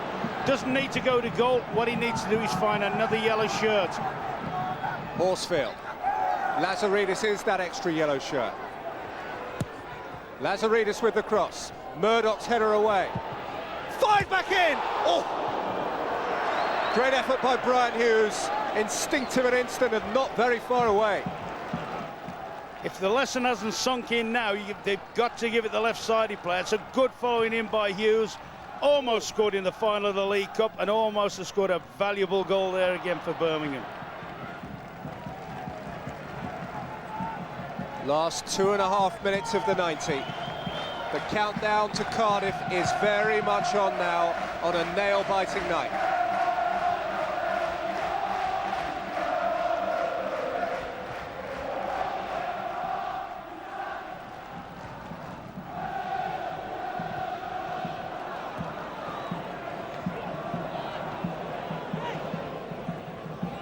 Edwards, Cregan. Nodded down for Rankin. Macklin, McKenna. McKenna's ball in. Bennett came and got a hand on it. And Granger got it into touch. Everything will be thrown at Ian Bennett now. There is no longer any space for compromise. Alexander. Lazaridis covering.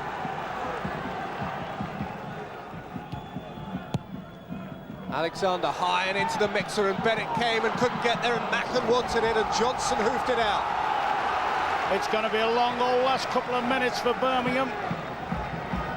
Alexander again with the throw. All credit to Preston. They've come back into the game amazingly over the last 10 minutes or so. They look dead and buried. They miss a penalty, and they've had the courage and commitment to come forward again.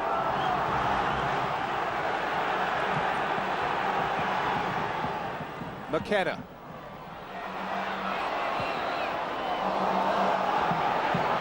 And out by Granger.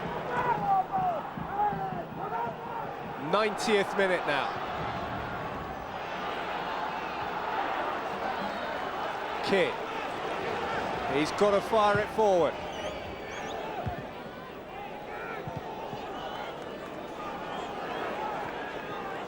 McKenna won that bravely against a much bigger man in Sonnet. Kidd. Edwards has to be long now. Granger going back. And Bennett will be in no hurry. Time is running out on David Moyes at the end of another fantastic season for Preston, who have so many reasons to feel pleased with themselves, but who will feel anything but tonight. if this gets away from them. There are 4 extra minutes.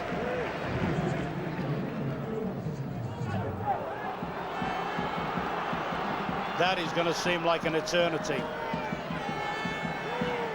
Richard Cresswell is about to come on. Guy who has scored goals in the Premiership for Sheffield Wednesday and, of course, for Leicester.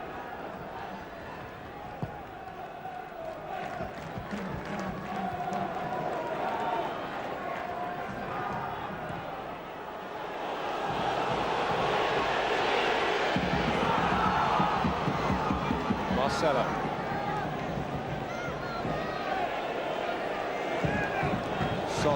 Eden. Singular lack of ambition from Birmingham, but understandably so. There's actually at the start of that attack, Marcelo had a great opportunity. He had about 3 men over up front. Still keep the ball. They must keep the ball here. Lazaridis. And again Lazaridis. Chance to finish it here. Goalkeeper's pushed him wide. Lazaridis has squeezed it right across goal. Well, that was tantalising. He's played a great 1-2, Lazaridis, there with Marcelo. Gone round the keeper, almost got a nick off the keeper for a penalty. And try to squeeze it in from the tightest of angles. Oh, they could have slept easy if they'd scored, because it's not over yet. Macken. Good save, Rankin! Extra time beckons! Utter ecstasy! Mark Rankin, fit again, hero for the night.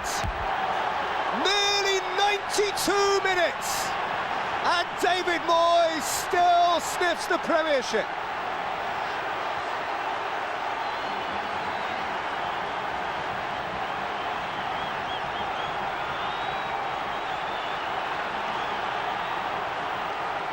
Well, it was slick. They played it, they persevered, they passed the way in. Ian Bennett blocks the first one, can't get the parry, and Rankin, good midfield player that he is, has gambled. First touch, and whoop, unbelievable. Within 30 seconds of 3-1 for Birmingham, all square. The ball had actually bobbled across the Preston line, I would say 30 seconds before David Moyes saw Mark Rankin earn his team extra time. To be fair, the last 10 minutes since Alexander missed the penalty, apart from that one chance of Lazaridis, has been all Preston, and they've shown great character. McKenna's ball in. And once again, the pendulum psychologically must swing towards Preston now. Playing at home, come back from the dead. Birmingham are going to have to take some lifting now to get anything out of this.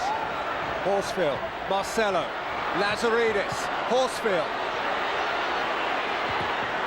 Corner, is it? Or had it crossed the line already? It was Murdoch, the retreating defender, and Trevor Francis is in the shade. He was a couple of minutes away from a return to Cardiff. Edwards, Macken, McKenna, Gregan. Terrific atmosphere now. And 10 seconds of extra time, of injury time remaining.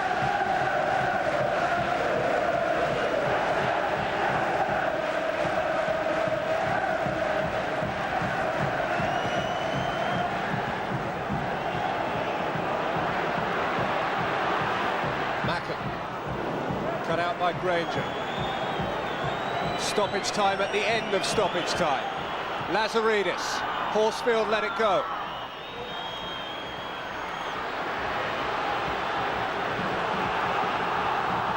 McKenna, how much more time is the referee going to allow here? Macken let it run, Rankin could turn. Rankin's pass, Cartwright, Cartwright's cross, came to McKenna. What a hit! Oh, and what a stop! Gregan hit one with terrific force. Well, it's set into his path. We know this fella can dip them, and he has hit them. Could have been going over, but Bennett can't afford to take that chance. Helps it just to make doubly sure. As the second half clock ticked over 50 minutes, and it was the last action of the second half, which came to a breathless finale with Mark Rankin's match-saving equaliser.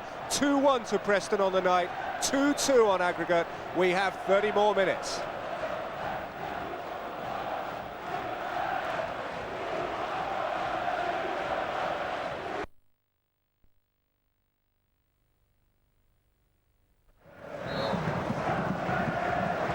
Well, a year ago in this scenario, Birmingham City would have been in the box seat by virtue of their away goal, but we'll reiterate again now that that counts for nothing special this year. The rules have changed, and if it stays like this, then it will be a penalty shootout at the end of it all.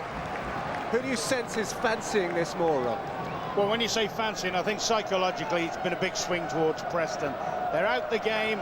They've missed a penalty in the last closing stages, and yet with virtually the last kick of the match, they nicked themselves and give themselves a lifeline. And now it will take a lot of character from Birmingham to pull themselves round.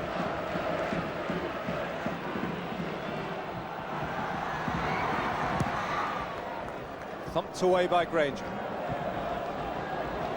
Horsfield chasing. Alexander going with him. Murdoch giving him a shove as well. Dangerously close to the corner of the penalty area.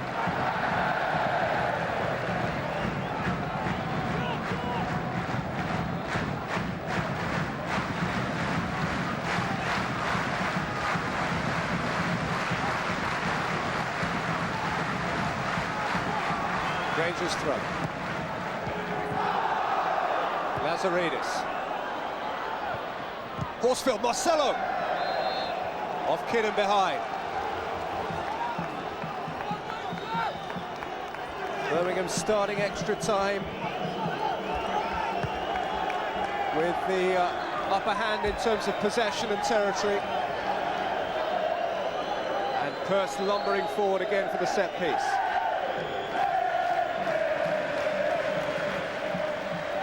These playoff games are always so breathless, so exciting. Here is no exception. Granger playing it in. And the header over from Darren Purse. He's been a high-pressure player at times this year. We won't forget his League Cup final penalty in a hurry.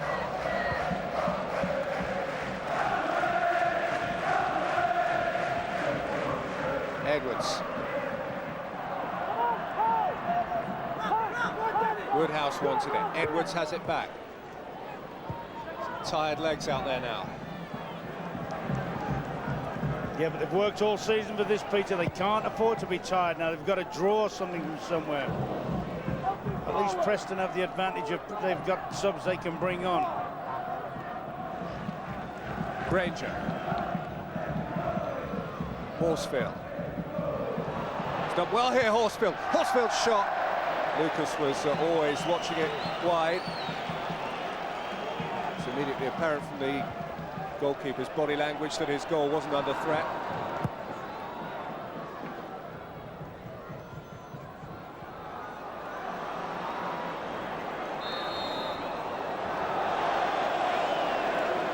Conchite playing in hard on Granger. You also get the situations in extra time, don't you, where possibly both teams settle and say we've come so far, we're not going to give it away. They get nervous, tentative, and maybe play for the penalty shootouts. I just can't believe that with their recent record in penalty shootouts, Birmingham would want that. Horsfield. Oh, Alexander miskicked, but only in the referee's view because of Horsfield giving him a shove. There's no more relieved man than him that this game's got into extra time.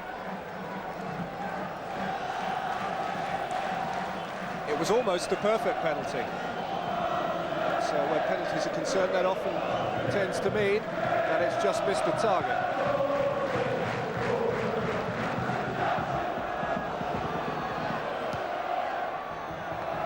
He wouldn't get a chance if there was a penalty shootout, would he, to notch the winner? the sort of thing that happens. They have got a few in their side, Preston, who are natural penalty takers. Rankin has taken them in the past. Healy and Macken have both proved themselves from the spot at various levels. Murdoch playing it in. Rankin! It was a real chance, all on his own, unattended. Well, Rankin has spent the last 15 minutes of normal time, and there's virtually playing as a centre forward. Great opportunity, that. But how the Blues defenders keep losing him. You know, he's adequate. He started his career as a centre forward, and he knows how to play up there.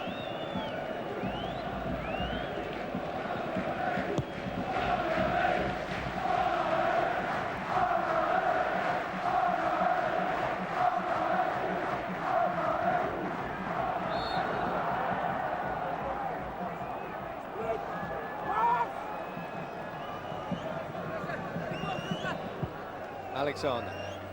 That's what Preston look to try and build off the brightness and understanding of their front players. I think Birmingham, to reiterate what we said at half-time or just after half-time, they have to try and get the ball out as much as possible out to Lazaridis. The Australian has produced some super balls, made a goal, almost got the winner before the equaliser. And he looks to me, he's got pace, and he's got a great left foot. Lazaridis. Horsfield. Good strength, good feet. Horsfield shot. That's encouraging. The last two times he's got turnaround on defenders. Hasn't hit particularly good shots. But at least he's been in the danger zone.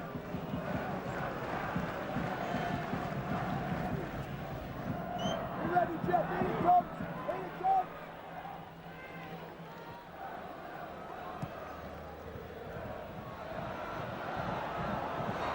6 minutes into the first period of extra time.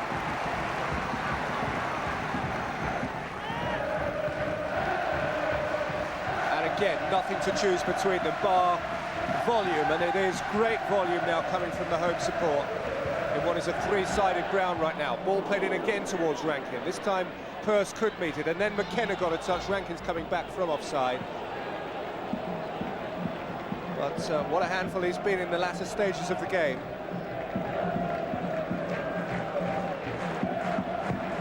David Moyes delighted to be able to recall him to the side after he missed the original leg with injury. Granger. Lazaridis just about kept his feet. Horsfield on by Hughes. Here's Nicky Eden. He's hit it against the opposite fullback, Edwards, and he's won Birmingham a corner. Well, Marcelo had an excellent chance from the last left-footed corner that Granger put in from the right wing. Sure, if he got the same opportunity, he wouldn't let it go begging this time. Up goes Magic Johnson. Up goes Darren Pearce. There's Danny Sonner who can lead.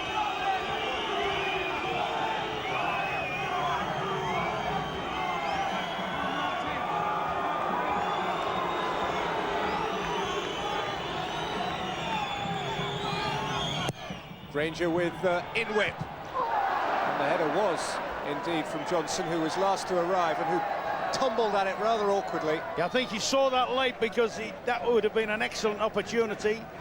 Pearce has run everybody under the ball and he's arriving there unopposed, and he just can't meet it full on. Probably only saw it at the very last minute.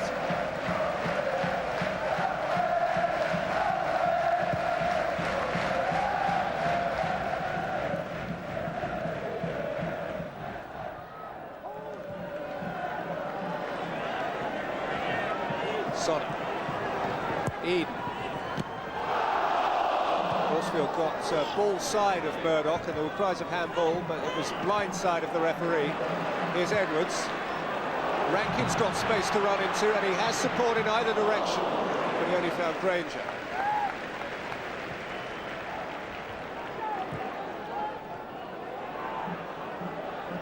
Sonner.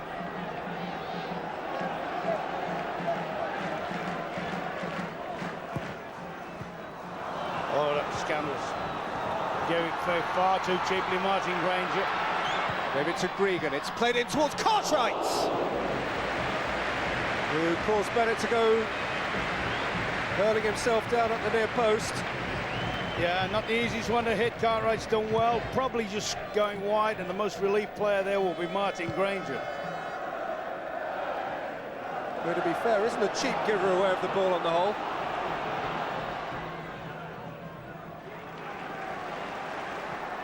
Alexander.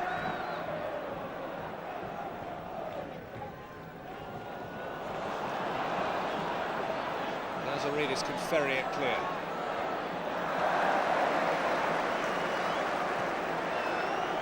Rankin. McKenna.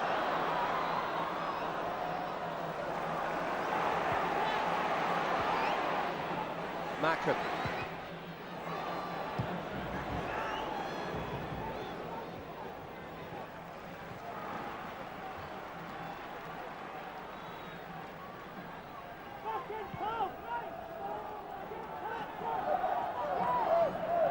Nicky Eden with the captain's armband in the absence now of Martin O'Connor, who certainly wouldn't have lasted an extra 30 minutes.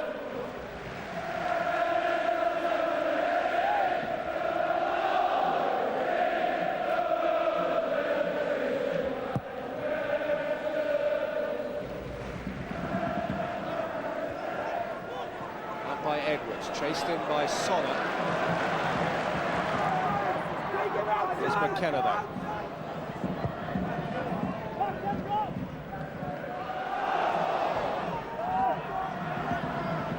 Sonner.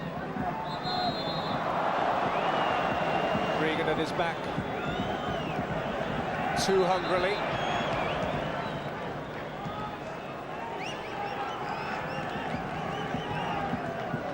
And a free kick over which is Nicky Eden.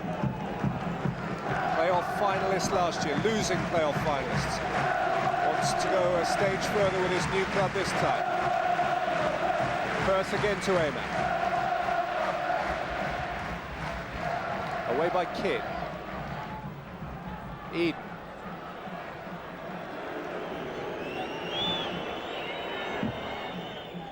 Danny!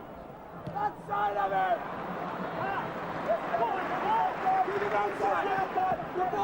Edwards. McKenna.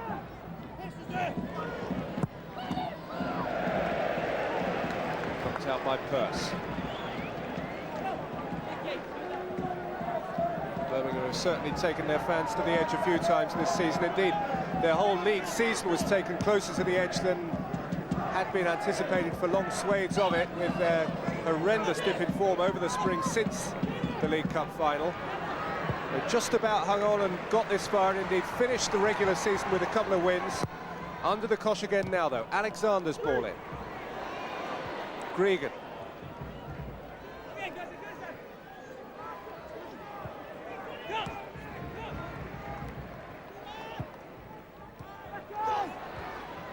Rankin. Gregan. Outstepped Eden. Here's Edwards. Still think it's admirable to say about Preston. All the pressure, all the heat. Let's see who. Possibility. You don't really see Marcello out running him, do you? Or do you? Murdoch's done his job well, but it's he, I think, who's conceded the throw-in.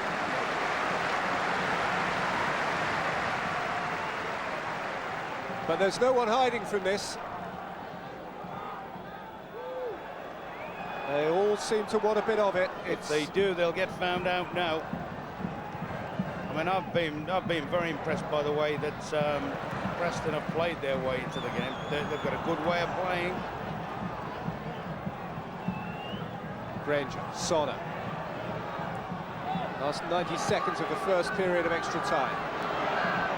Horsfield. Eden, chance to have a crack perhaps for Nicky Eden. Lifts it to the back post, and no one could get a telling touch, and here's no corner. It was from a not dissimilar angle, though in different circumstances, that Nicky Eden fired Birmingham's goal at St Andrews the other day. Well, that's incredible. That's escaped. That has drifted over. It's drifted over Marcello. Nobody else has gambled to try and anticipate him missing it.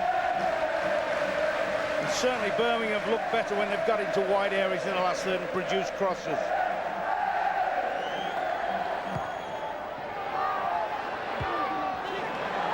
Taken away from Preston, then lifted back in. Was it by Cartwright? It could have been the Preston player who got the goal with touch there, and Lucas had to make the save. Well, it lifts up, and I think it's Connor shaping to get the volley. And was it Cartwright? Anyway, he's made sure, Lucas has made sure.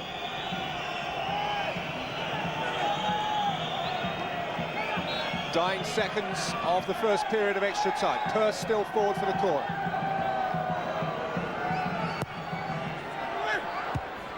Lucas got something on it, but rather uncertainly. McKenna helped him out.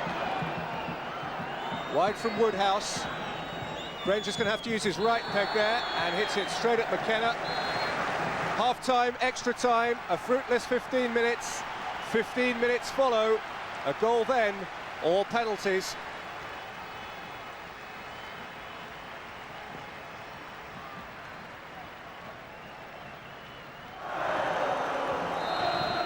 So who wants to be a hero? The biggest game of the year. For these clubs, probably the biggest league game, or game attached to the league, for many a long year. And it is all down to 15 minutes football, or 5 kicks each from 12 yards. Have you seen anything in extra time that gives you a hunch, Ron? Not really. I don't think it's a hair's breadth. I think Preston, full credit to them. They've still continued to play the way they play, passing and moving. Certainly, Birmingham look more dangerous when they've got wide in the last third and put crosses in. Cartwright's ball in, dealt with by Johnson. Held up by Marcelo. Given away to McKenna. He's a lively little customer who's become well involved since coming on. Mackham trying to find the ball in a little bit of space on the edge of the penalty area without joy. Yeah, the two front players are ever so bright. They know each other's play. They do little over-its, little dummies. Got a great little combination there, the two of them, Healy and Mackham. Rankin. Gregan. McKenna.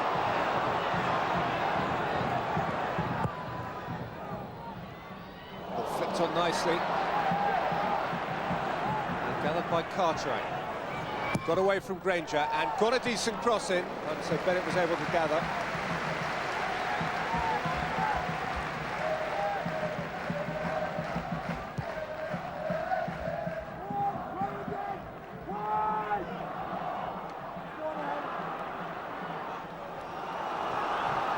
Edwards, who's bombed on to good effect down the left-hand side. Mackham, who's pulled wide again in search of the ball, and who, in going round Darren Purse, saw it behind the byline.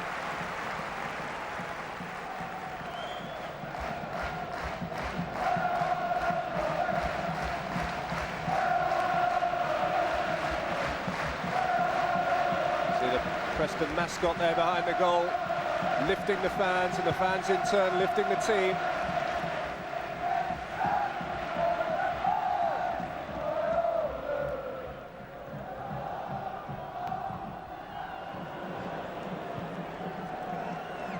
That's one of the few Preston balls unopposed that they played any old how. There's usually been some thought behind every ball they've tried to knock Preston. David Moyes doesn't appear to want penalties. Lift it one more time, boys. No, I mean, he knows psychologically the game swung his way, although to be fair to Birmingham have actually come out in extra time better than I thought they might.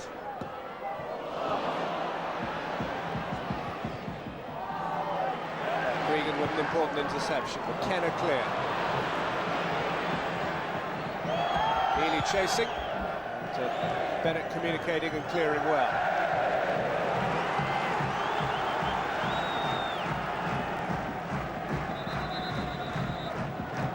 Alexander in a hurry with the throw.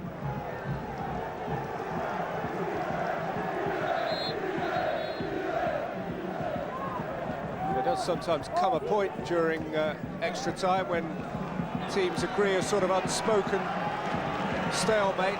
but that point doesn't seem to have arrived just yet. Still Richard Cresswell waiting on the bench. No, the game has been played all the way through at a tremendous tempo.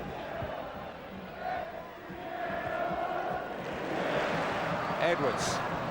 Why not? Oh, good save. Why not indeed? Terrific half volley, left-footed from Rob Edwards. Oh, great effort. Takes it out of his feet. We know he's got a good left foot. He's put a bit of cut on that one as well, and for Marks to Bennett, steers it over the top. The big effort of extra time. And now a corner for Preston. Bennett to be examined again, maybe. Edwards, having earned it, will take it.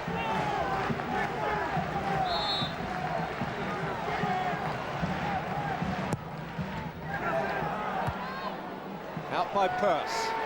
That's McKenna. A lot of yellow shirts between ball and goal.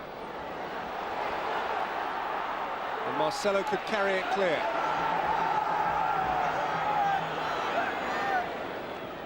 Lazaridis. Oh, keeper committed himself again, Lucas.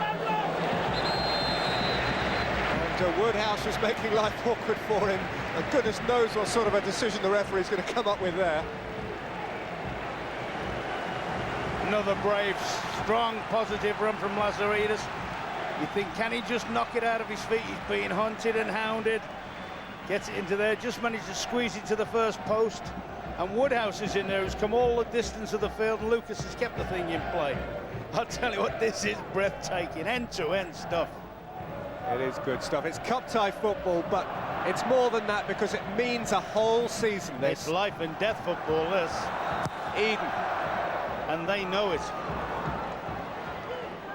The impact that this could have on either club tonight, will have, whatever the result, is just vast. Financially, but perhaps more than that in terms of the soul, the spirit of either club. I'm just looking there at the Preston fans a few minutes ago and thinking, if they do go through the next two games, Manchester United derby, Blackburn derby, Liverpool and Everton to come. It would be massive for them, wouldn't it? It would also mean, by the way, a very northern Premiership, a Premiership with Blackburn, Preston, Middlesbrough, Sunderland, Newcastle, as well as all your Manchesters and Liverpools and Leeds. To balance it though, Peter, on the other hand, if Birmingham were to win, they've got one little derby that they might savour. That invitation to Aston Villa is 17 years old. And still no one from Villa Park has managed to RSVP.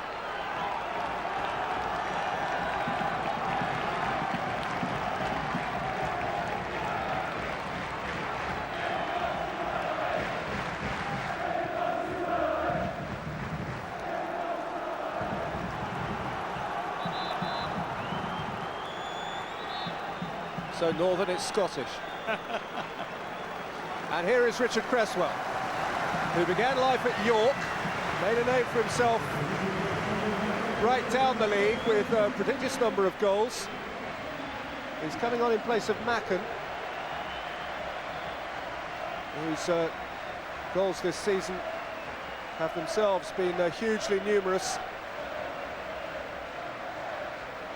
Yeah, different type of striker to Macken, not as cunning or as skillful or as bright, but possibly more bustly and more aggressive.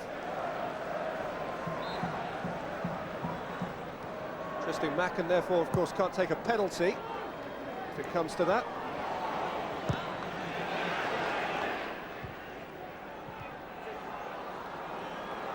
Gregan.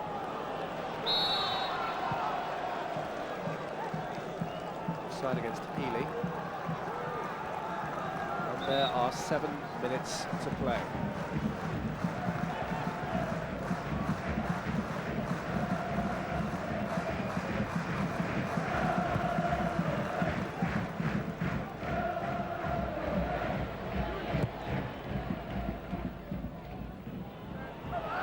Rangers header forward.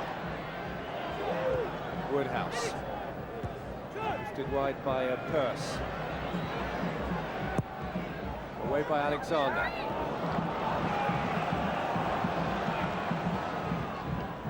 Eden clips it forward. Lazaridis could keep this from crossing the byline, but the whistle has gone. Foul against Brian Hughes.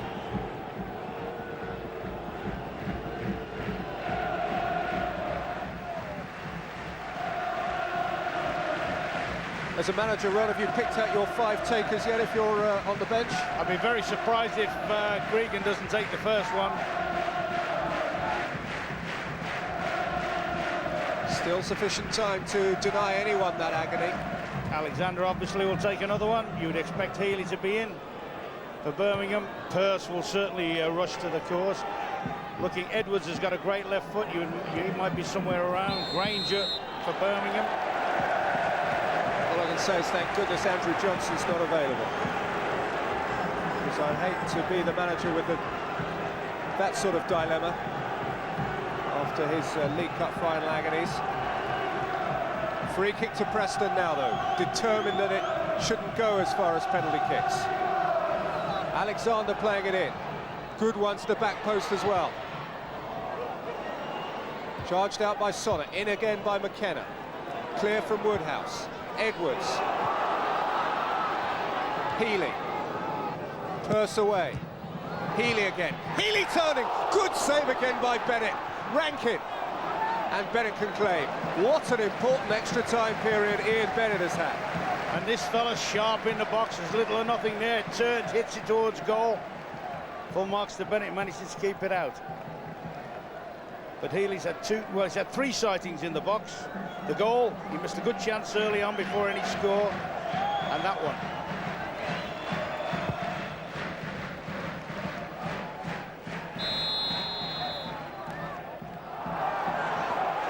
Horsfield penalised. They both looked up wondering which way the decision was going to go. And Horsfield, I suspect, more for his response to the award of the free kick than for the original offence itself, is going to see a card that matches his shirt here. I don't think the original foul was a booking offence at all, but the kind of language he learnt as a working-class boy in Halifax came in handy there, and he got booked for using it.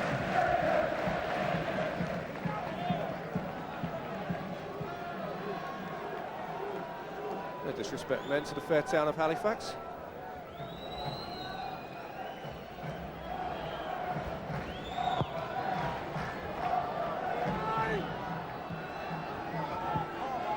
McKenna scrapes it away, only to Granger. Lazaridis.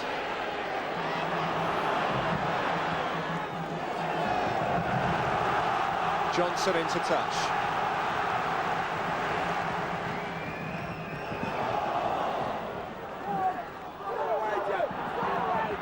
Lazaridis, options ahead of him. Lazaridis has played what looked for a moment to be a very good-looking ball into the path of Marcelo, who just couldn't take it. Yeah, he was looking for that extra yard from Marcelo to drive at the ball. He's played it into the area that I think most strikers would like the ball. The area almost where Horsfield scored the goal.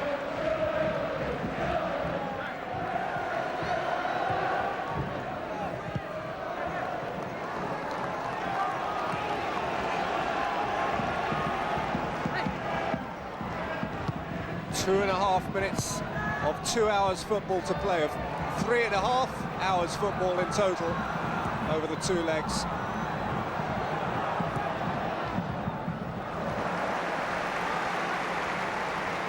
And no one has stopped working.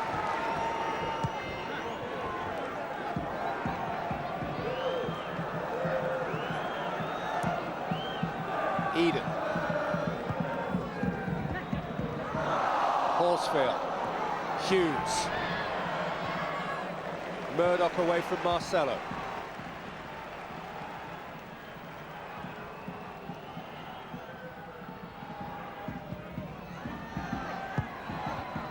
Lazaridis. And Eden's made it a Birmingham throw.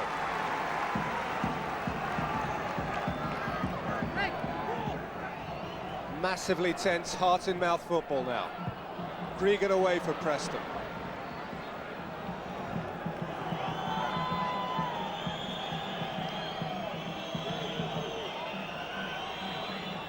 We're not awarding a man of the match, Ron, but there have been a few big-hearted displays here, haven't there? Yeah, I'd go for Gregan. I think Gregan's been a great skipper.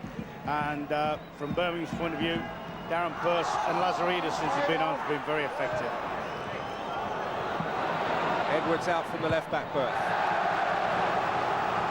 And simple, straightforward, no frills defending from Darren Purse. In the last minute of extra time. And there can't be much added on at the end of this. This is possibly the last chance for anyone to score here. Hughes away. Followed up by Gregan. One final opportunity to pump it long. Gregan has stayed forward. Eden got him well. 15 seconds to play.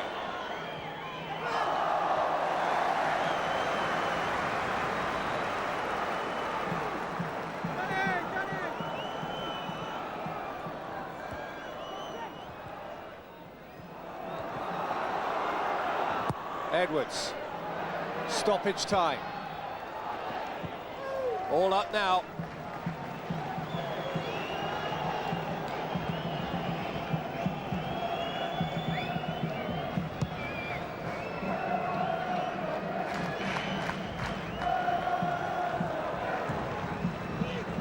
Up went Purse. Gregan. Hughes.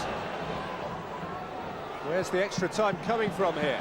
It could be to Birmingham's advantage. It's Lazaridis who plays it in. Murdoch deals with it.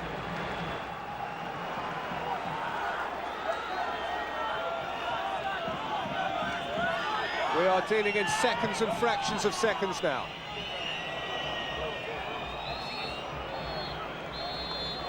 "48 games each will now come down to 5 kicks at a football each.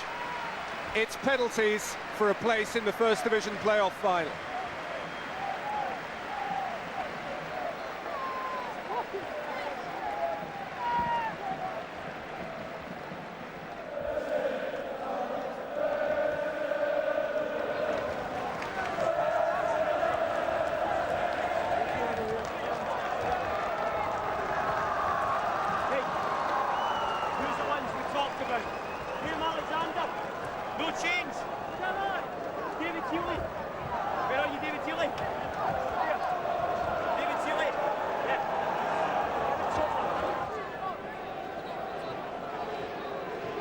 This is interesting. I think Trevor Francis is having a word with the referee about which end the penalties are taken.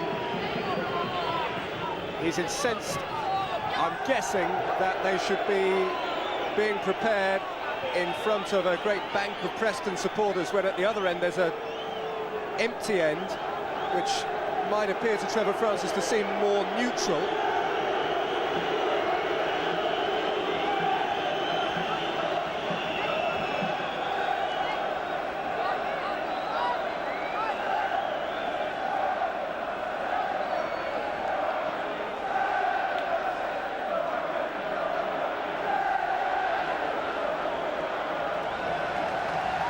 Is he taking his players off here? This is amazing. Trevor Francis clearly feels that the players should be taking the penalties at the other end of the ground, and he is taking them off now because the referee has reversed what he seems to perceive to be the original decision. And he's not prepared to take them until a further debate has taken place. Whatever the reason, this is plain stupid, isn't it? There's something should have been sorted, adhered to.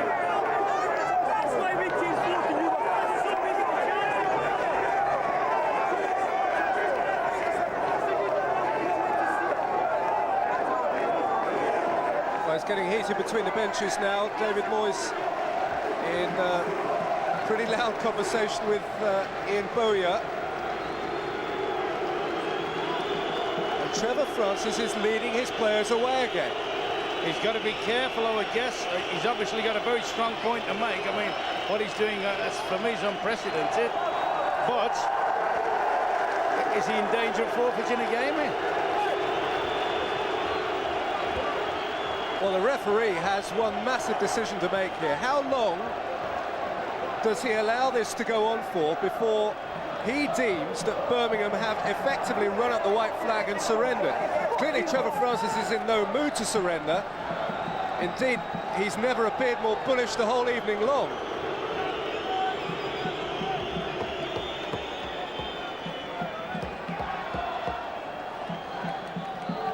David Moyes, I guess, from his point of view, is entitled to feel a bit disgruntled because his players can only be unsettled by all of this.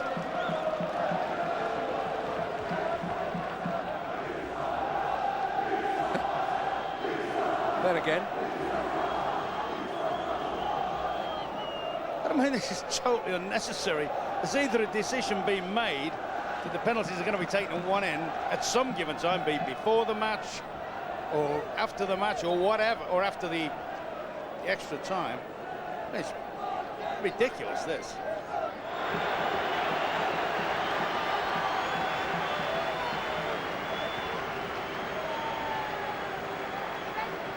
Finally, it appears that Paul Danson is going to get the shootout underway.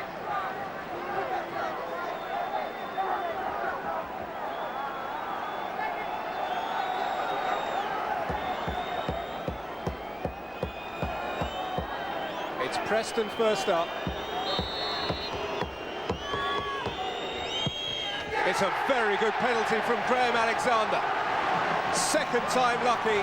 That's how he's taken them the whole season long. For one moment, I thought it was almost a carbon copy of the one in normal time. Just fractionally below, but tucked.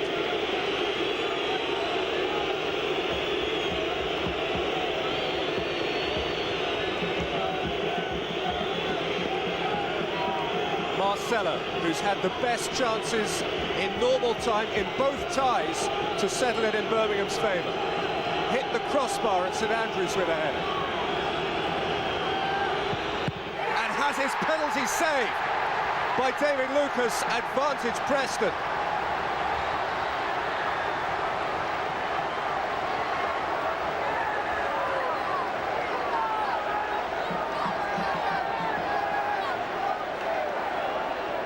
Struck at a nice height for the keeper. Side-footed. If you're going to put him there, you've got to whack him.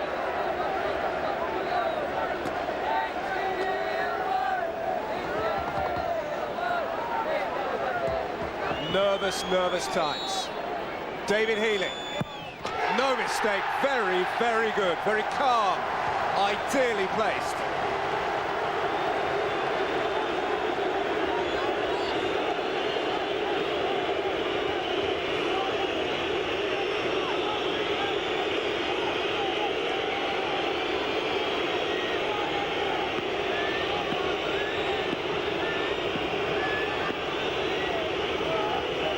You would trust Darren Purse. He has scored a high-pressure penalty in a big cup final for Birmingham already this season. He's a big man with a big heart, but he's missed, and it's looking very, very glum for Birmingham City. That smile would light up the whole of Lancashire. Well, you said earlier, sometimes the best penalties just almost go in. That's almost gone in. Birmingham facing a mountain. And the lights have almost gone out on Birmingham City.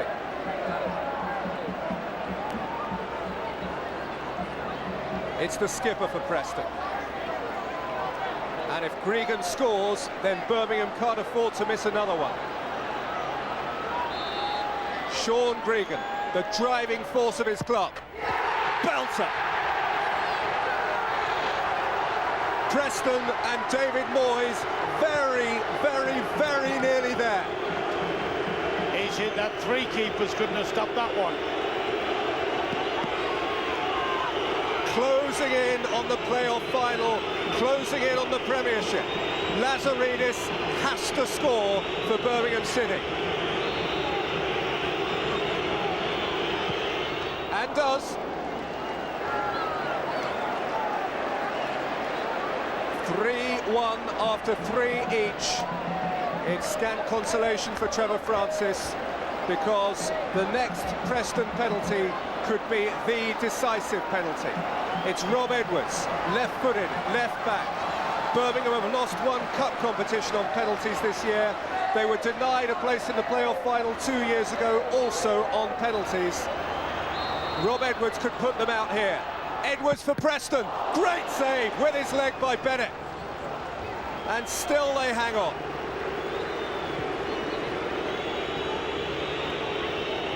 Well, he's going the wrong way, but he's managed somehow or other to just put his leg up and keep the thing out and keep Birmingham's hopes just slightly alive. Nicky Eden, again, has to score for Birmingham City. This is do or die. Do. And it goes against the odds, against the early odds certainly, to the final kick for Preston. And Trevor Francis is still debating the issue with the police there, who might have had a say in which end these are taken from. But Paul McKenna steps forward for arguably the most important kick of a Preston football for just about half a century. McKenna to take them to the final.